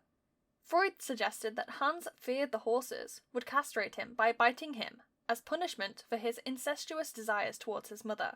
Freud postulated that the phobia had begun as an Oedipal conflict regarding Hans being allowed into his parents' bed in the morning, which his father objected to. Freud and Hans's father interpreted Hans's fantasy about the giraffes as being a representation of the morning exchanges in his parents' bed. The big giraffe calling out represented Hans's father objecting to Hans taking the crumpled giraffe, his mother, away. The explanations offered by Freud sought to demonstrate how the Oedipus complex manifests itself during the phallic stage of the psychosexual development, which all boys go through between the ages of 3 and 6 years old. According to Freud's theory, the complex is characterized by an intense sexual love for the boy's mother, and the development of a fear that the boy's father will castrate them as a rival for their mother's attention. The fantasies that Hans developed were a coping mechanism that he used to cope with the threat of being castrated, whereby he identified with the aggressor by adopting his father's mannerisms, attitudes, and actions, thinking that if his father regarded him as similar, then he would not feel hostile towards him, and therefore not want to castrate him. Freud concluded that the Oedipus complex developed by little Hans was resolved once he started fantasizing about having a larger whittler like his father, and being married to his mother, with his father's role changed to that of a grandfather. Hans's father reported that Hans did ultimately recover from his phobia after he assured Hans, after Freud's suggestion, that he did not intend to castrate him. Conclusions. Freud concluded that the information gathered during the case study of little Hans supported his theory of psychosexual development, particularly in the occurrence of the Oedipus complex during the phallic stage.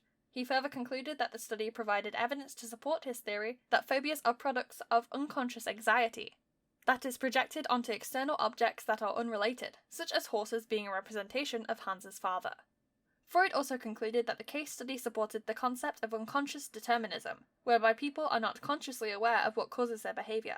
Lastly, Freud concluded that the study proved that his psychoanalytical therapy was a valid approach to treating people with, quote, disturbed thoughts, feelings, and behaviours, by identifying the unconscious causes of disturbances and then discussing them consciously so they could be resolved. Evaluations. Perhaps the main limitation of Freud's research was that it was based entirely on anecdotal evidence with no quantitative data produced. This means that it was unfalsifiable and not repeatable, which therefore reduces its validity.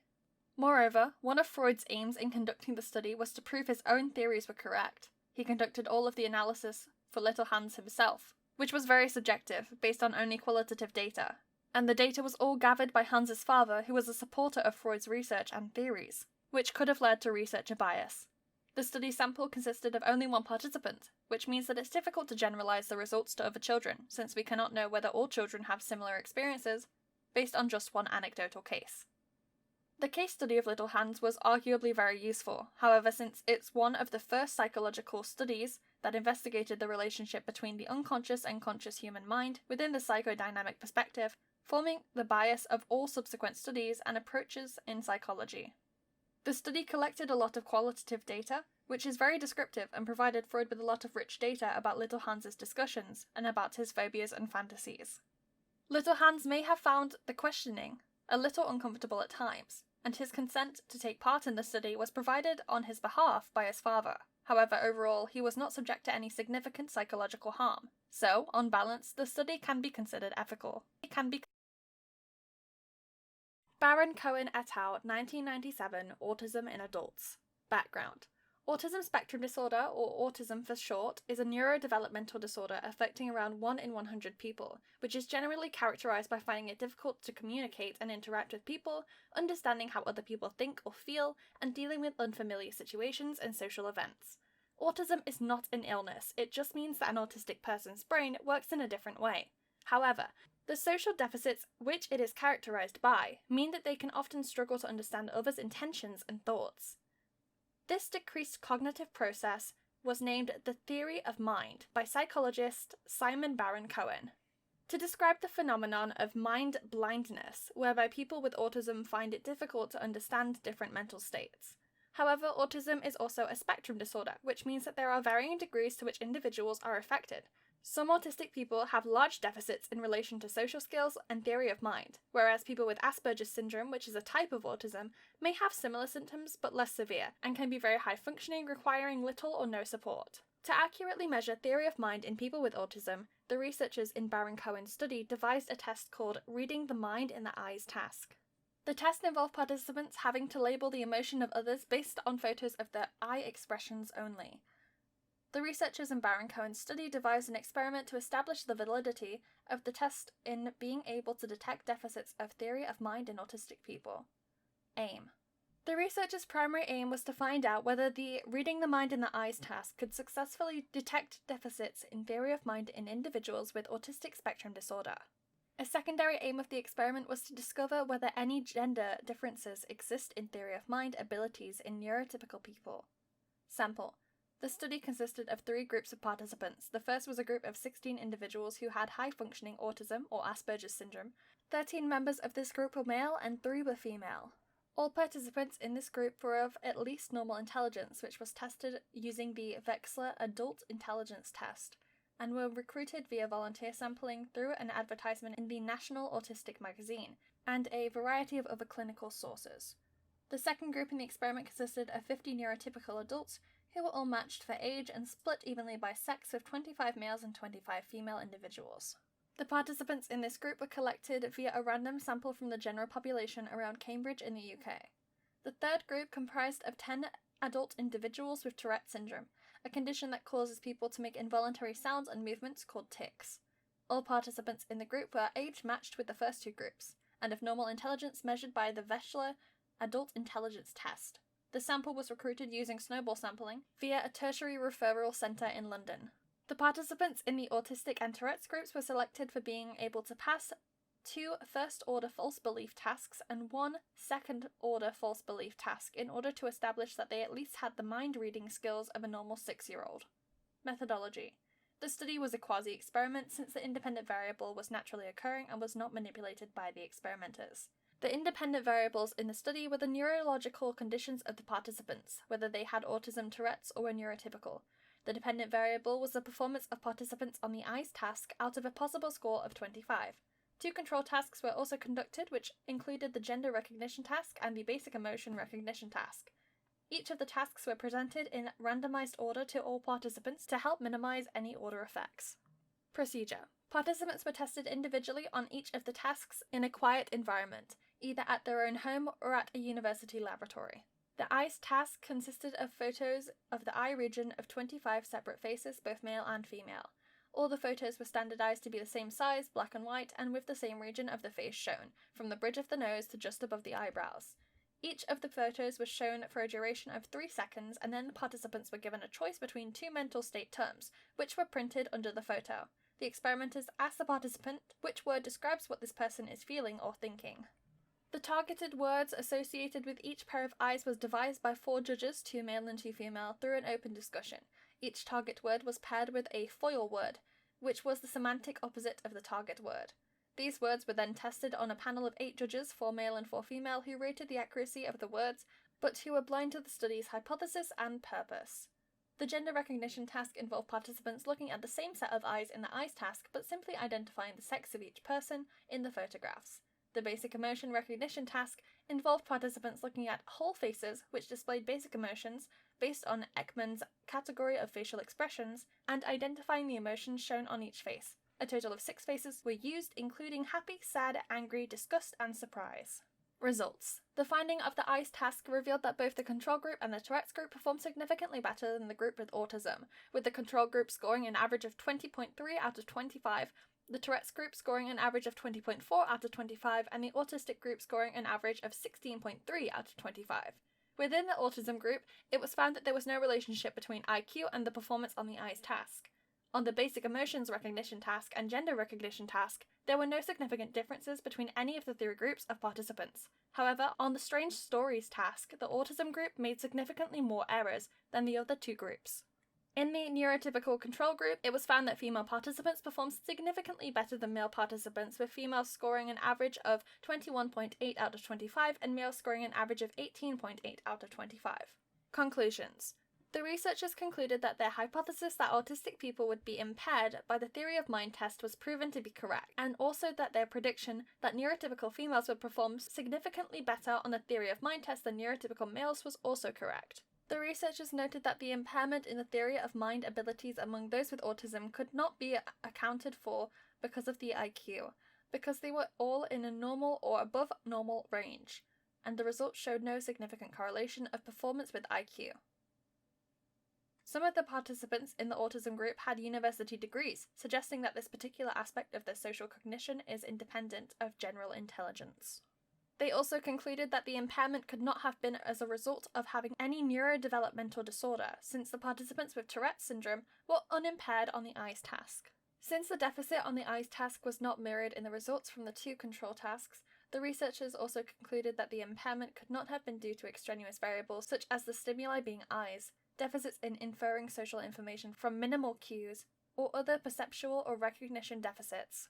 The researchers also interpreted the results as providing evidence that there are subtle deficits in theory of mind in autistic individuals later in life, at a higher point on the IQ's continuum than had been previously demonstrated.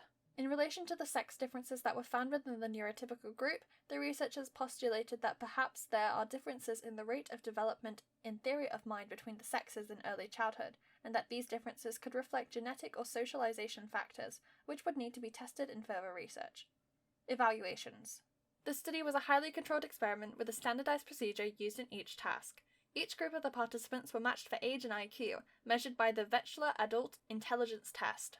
This ensured a high level of internal validity. There was also a high level of construct validity because the eyes task was purely a test of theory of mind. The fact that only the eyes were shown to the participants rather than the full face meant that there was no additional contextual information to help participants deduce what each pair of eyes were thinking or feeling. The gender recognition task and the basic emotion recognition task both also helped to rule out any extraneous variables, such as deficits in face perception or basic emotion expression recognition. In addition, the results showed that those in the autistic group also had impairments on the strange stories task, which provided concurrent validity that the eyes task was indeed measuring theory of mind. However, one could argue that the study was relatively low in ecological validity, because the eyes task is a lot simpler than the demands of a real-life social situation. The stimuli presented to the participants was completely static in a way that the real social world is not. Despite this, the highly controlled procedure meant that the study was highly replicable and reliable. Inter-rater reliability was achieved through the use of an independent team of judges to establish that the target words and foil words used in the eyes task were a valid representation of each set of eyes. One possible downside of the sample used, however, was the limited size and location that the sample was recruited from. There were only 16 individuals in the autistic group, which was relatively small and ethnocentric, which may therefore not be considered representative of a wider population, making it difficult to generalize the results. The study was high in usefulness, since the results broke new ground in establishing that deficits in theory of mind exist later in life and further along the IQ continuum than had been previously measured, and opened the possibility of further research to investigate differences in theory of mind between the sexes in early childhood, including any genetic or social factors that may be an influence. The study had a high ethical standard, ensuring that the participants were protected from harm for the duration of the experiment. In particular, participants were allowed to take each of the tests from the comfort of their own home, which helped to mitigate stress amongst the participants with autism, who may be very uncomfortable in unfamiliar settings such as a laboratory. Gould, 1982, A Nation of Morons, Bias in IQ Testing. Background. In the early 20th century, two French psychologists named Theodore Simon and Alfred Binet were commissioned by the French government to create a test of intelligence in order to identify children whom they assumed would not benefit from the traditional schooling due to low intelligence.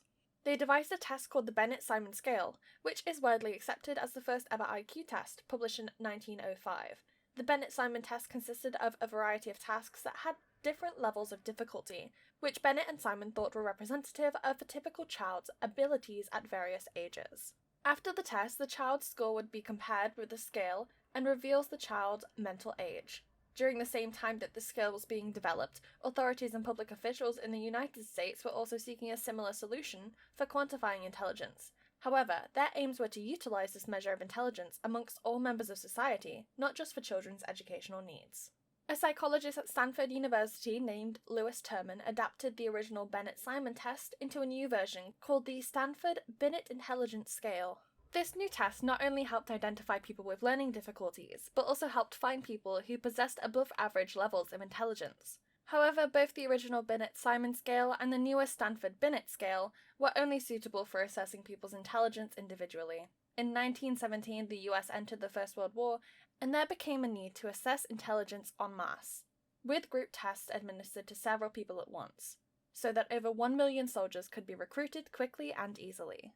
In order to achieve this, Robert Yerkes, an American psychologist at Harvard University, who was also president of the American Psychological Association at the time, developed the Army's Alpha and Beta intelligence tests, which were non-verbal group tests. Prior to this, during the early 1900s, psychology was largely viewed as a soft science by academia, and Yerkes wanted to improve this by demonstrating that it could be as objective and quantitative as other areas of scientific research. He believed that intelligence was completely inherited, not learned, and that therefore, if he could demonstrate that intelligence could be reliably measured, then this could help demonstrate that psychology deserved to be regarded as a hard science. However, the alpha and beta test developed by Yerkes had a number of negative consequences, since he argued that the results of the test shows that immigrants to the United States from Southern Europe had a lower level of intelligence than those from Northern Europe, which provided a eugenics-based justification for racist restrictions on certain immigrants and racial minorities in the US.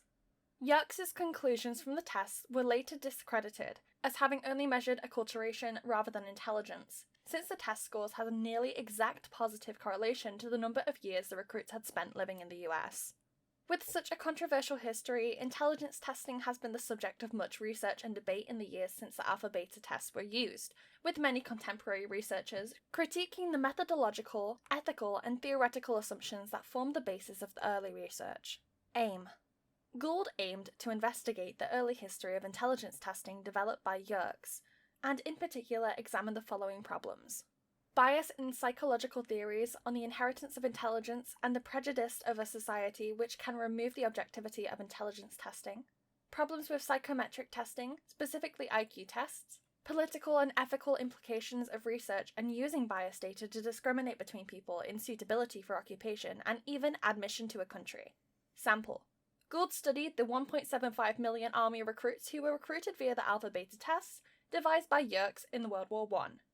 These included recruits of varying ages and ethnicities, such as white Americans, African Americans, and more recent immigrants from Europe. Methodology. Gould's study is an extract from a book that he authored in 1981 called The Mismeasure of Man, which discusses the history and development of measuring human intelligence, and in particular the tests developed by Yerkes. The study is therefore a review article rather than a piece of empirical research conducted by Gould. Procedure. Yerkes developed 3 tests in total for the army, each of which he believed were a measure of pure native intellectual ability and not influenced by education or cultural factors. The first test, the alpha test, was designed to be given to literate recruits and included written questions about number sequences and analogies. The test required a good basic understanding of the English language and literacy skills. However, many questions required knowledge of cultural context in order to answer them. Some of these questions include: Washington is to Adams as first is to insert name here. Crisco is a patient medicine, disinfectant, toothpaste, or food product. The number of Kaffir's legs is 2, 4, 6, or 8. Christy Mathewson is famous as a writer, artist, baseball player, or comedian. The test was subsequently criticized for having a large amount of cultural bias, since anyone who was not familiar with American culture, history, and everyday life would perform poorly due to these factors, rather than their level of native intelligence. The second test devised by Yerkes was the beta test. This was designed for recruits who were illiterate or had failed the alpha test, and consisted of picture completion tasks, such as finding the next in a series of symbols, translating numerals into symbols using a code, counting the number of cubes, and so on. However, despite this, the test had instructions that were written in English, and 3 parts of the test required written answers, which contradicted the aim of the test to cater to recruits that were not skilled in reading or writing English. Furthermore, the pictures used in the test were again culturally specific, meaning that people who were not familiar with American culture would have struggled to provide answers. If recruits failed on both the alpha and the beta tests, it was intended that they would take part in a spoken exam. However, this rarely happened in practice. The spoken exam assessed the recruits' basic comprehension, following which they would be graded on grades A to E, with A indicating a recruit was suitable for the army and E indicating they weren't. Overall, there were many problems associated with the administration of the tests, which meant that the standard process outlined by Yerkes was not followed in many cases. For example, the recruits who were deemed illiterate should have bypassed the alpha test and immediately been assigned to the beta test. Or if they had taken the alpha test, they should have progressed to the beta test. However, this only happened in a few camps, which meant that many illiterate or immigrant recruits took part in the alpha test and scored nothing. The level of literacy among the general population of recruits turned out to be a lot lower than Yerkes had expected, which caused further problems with administration. The queue for taking the beta test began to build up and slow down the recruitment process, which led to a decision to artificially lower the standards required to take the alpha test in order to process the recruits quicker. This was also complicated by the fact that in some army camps the minimum level of schooling was sufficient to allow recruits to take the alpha test, whereas in others they had to achieve a certain grade first.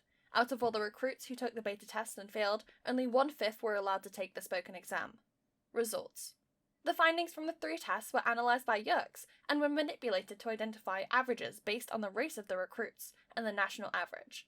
Yerkes presented the findings as fact, but subsequent revelations have identified that cultural and social bias underpinned much of the testing procedures that were conducted on the recruits. These findings included the average white American man had an average mental age of just 13 years old, which is above that of the quote-unquote moron, historically a term that was associated with the eugenics movement to describe so-called feeble-minded individuals whose intelligence fell below the ideal level.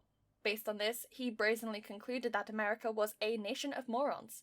Yerkes further argued that the results provided evidence that people from Northern Europe were the most intelligent, with others such as Southern Europeans, Slavs of Eastern Europe, and those of African origin in descending order, have inferior intellect. To help provide validity of these claims, Yerkes pointed out that 2/3 of men who had been promoted by the end of the war had achieved good test results during the original testing phase.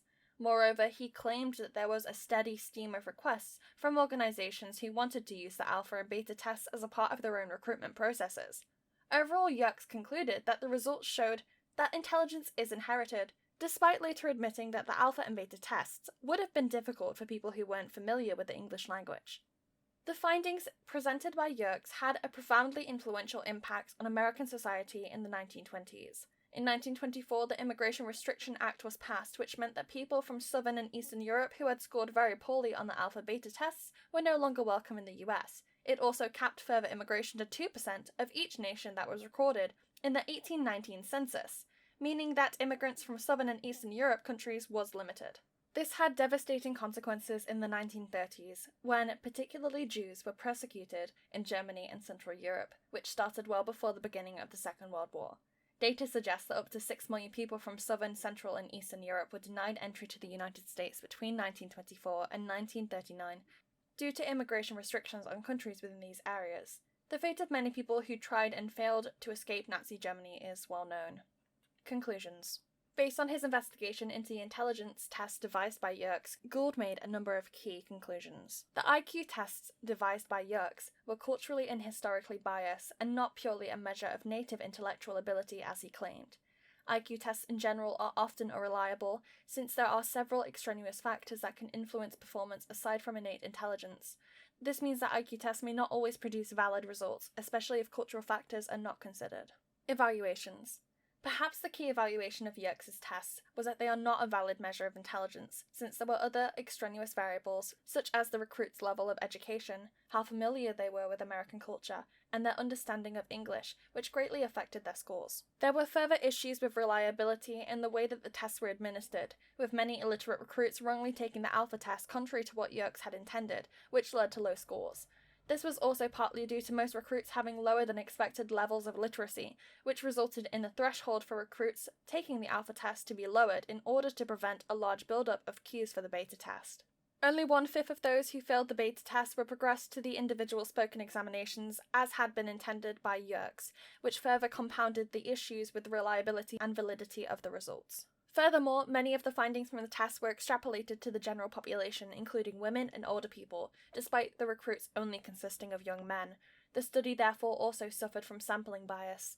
The tests were also carried out on individuals once during a short period of time, and can be considered a snapshot of their performance, and cannot tell us anything about how their intelligence may have changed over time, with improved education and levels of literacy. A longitude study in combination with a program of education to teach those with low literacy levels may have proven that the tests were greatly affected by illiteracy, and were not a test of pure native intelligence, as Yerkes had claimed. The recruits consisted of individuals from many backgrounds and ethnicities, so the sample was not ethnocentric. However, the tests themselves were highly biased and the procedure was inconsistent. Many ethical issues arose from the findings published by Yerkes as a direct result of flawed conclusions that various ethnic groups had a lower general level of intelligence. The introduction of the Immigration Restrictions Act in 1924 meant that up to 6 million people were denied entry to the US from southern and eastern Europe as a direct consequence of Yerkes' findings, and prevented many Jews from fleeing persecution in the 1930s. Hancock et al. 2011, Language of Psychopaths. Background. What is a psychopath? Psychopathy is a well-known disorder which is most commonly characterized by certain types of antisocial behavior. Specifically, these include behaviors such as lack of empathy and remorse, narcissism, impulsivity and risk-taking, and inclination towards manipulating people and being violent, and other more general egotistic traits. Throughout history, various definitions and conceptions of what psychopathy is and is not have been put forward, which have sometimes been contradictory. At the most basic level, psychopathic behavior appears to be focused primarily on fulfilling the most basic and material needs, defined by Abraham Maslow's hierarchy of needs as food, shelter, and sex, whereas higher level needs such as self-esteem, meaningful relationships, and spirituality are not likely to be of interest. Despite only representing around 1% of the general population, previous studies have estimated that between 15 and 25% of the prison population consist of psychopaths, which means that they are hugely overrepresented in the criminal population. This has created a need for psychologists and the prison system as a whole to better understand psychopathy in order to help mitigate the potential risks of psychopaths to society and rehabilitate those who are in prison. Professor Hancock of Cornell University, New York, devised a study, the first of its kind, into the language of psychopaths using sophisticated text analysis software to understand whether there are any unique qualities in the language that psychopaths use. Prior to this, there had been little research conducted on the speech used by psychopaths. 2 studies conducted in 2003 and 2006 by Professor Hare at the University of British Columbia had suggested that psychopaths have specific combinations of social, cognitive, and emotional characteristics that are different from the general population.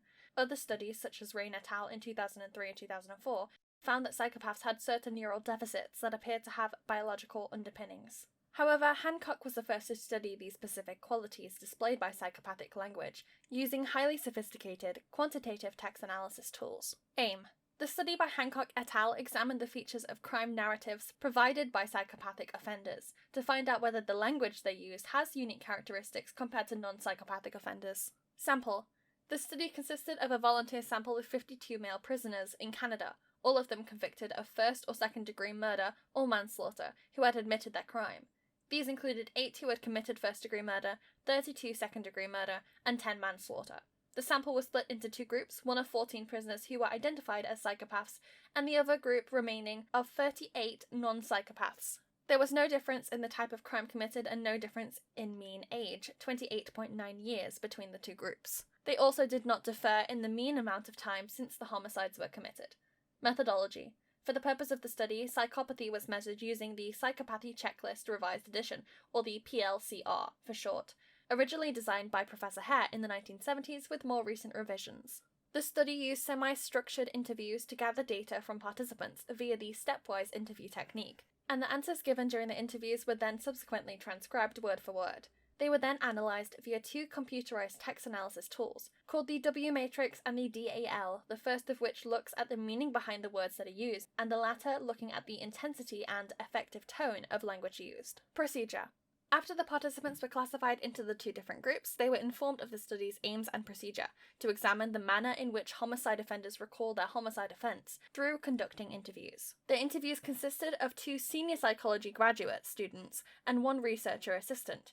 all who were unaware of how each participant had scored on the psychopathy checklist. The participants were asked to describe the homicides that they had committed in as much detail as possible, from beginning to end, leaving out no details, which was facilitated by the interviewer's use of the stepwise interview technique. This technique typically begins with the interviewers building a rapport with the interviewees by asking about their interests and putting them at ease, followed by both open-ended and closed questioning. The interview then ends with the interviewer thanking the interviewee for participating, asking if they have any further questions, and explaining what will happen next. The interviews conducted in the study lasted about 25 minutes and were recorded. Once the interviews had finished, they were transcribed and analysed by the text analysis tools. Results. Overall, the participants produced over 127,000 words from all the interviews combined. It was found that those in the psychopath group averaged fewer words at just over 2,200, versus the non-psychopath group at just over 2,500 words, although this difference was not significant.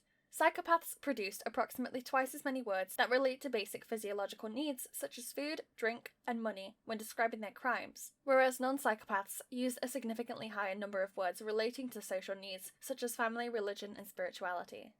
Psychopaths also produced more subordinating conjunctions in their narratives in order to explain their actions, such as because, since, as, and so that. The extent to which the participants felt detached from their crime was examined through the analysis of the past and present tense verbs that they had used. It was found that psychopaths used more past tense verbs compared to non-psychopaths, such as stabbed, and fewer present tense verbs, such as stab. Psychopaths produced a higher rate of articles than controls, revealing that their language involved more concrete nouns, and their language was also less positive, less emotionally intense, and significantly less fluent. However, there were no significant differences overall in emotional content in relation to pleasantness or imagery. Conclusions. The main conclusion drawn by the researchers was that psychopaths are more likely than non-psychopaths to describe their murders in terms of cause and effect, framing it as a rational and logical outcome of a plan and placing more emphasis on their own physiological needs rather than societal needs. The language used by psychopaths to describe their crimes have less emotional intensity and use less emotionally pleasant language compared to non-psychopaths, preferring to describe it as more in the past and psychologically distant. The narratives of powerful emotional events, such as a crime that they have committed, are also significantly less fluent and described in a more idiosyncratic way compared to non-psychopaths, and their justifications focus more on basic level of need, such as food and money. In other words, they are focused on a lower level of necessities, consistent with the conceptualization that psychopaths are focused on the lower level of Maslow's hierarchy of needs. Evaluations. The study was a quasi-experiment since the independent variable whether the participants was rated as a psychopath was not manipulated. This meant that there was less control by the researchers, which made the study more ecologically valid. However, since psychopaths represent only around 1% of the population, and the sample size of the main experimental group was only 14, it may not be considered representative of the general population. The participants were also all male, which make the results difficult to generalize to females within the prison population. The study used semi-structured interviews to gather data from two groups, which included the use of both open-ended and closed questions. This enables highly detailed qualitative information to be gained, and enabled the participants to give an unprompted, free narrative account of the crimes that they had committed. One drawback of this was that it may have made direct comparisons between each of the participants difficult, since the crimes were described in a different amount of detail, with those in the psychopath group providing an average of just 2,200 words, and those in the non-psychopath group providing an average of just over 2,500 words. However, this was mitigated through the use of sophisticated text analysis software, which was able to provide a quantitative analytical comparison between the two groups. The internal validity of the study was strong, since the participants were not told the exact aim of the interview, and the possibility of the experimental bias was reduced, since the interviewers were not told the prisoners' scores on the PCLR before interviewing them, which also mitigated any demand characteristics. Despite giving consent to take part in the experiment, the participants were not informed that they were being assessed for psychopathy, and it is not clear whether they subsequently received a debriefing after the interviews concluded, or a right to withdraw their data, which may raise ethical concerns. The sampling method used in the experiment was a volunteer example, which was the most practical method for recruiting individuals in psychopathy, since previous studies have shown that they are overrepresented in the prison population. However, this meant that only the individuals within a prison setting who had committed murder were studied, so the findings may not be representative of psychopaths outside of prison or those who had not committed murder. It is also possible that additional extraneous variables which were not screened during the recruitment process may have confounded the results. For example, other types of disorders such as borderline personality disorder are also present in a high percentage of the prison population, according to Con et al. 2010 from George Mason University, which may in turn influence the types of language used by individuals that have both psychopathy and borderline personality disorder or other disorders.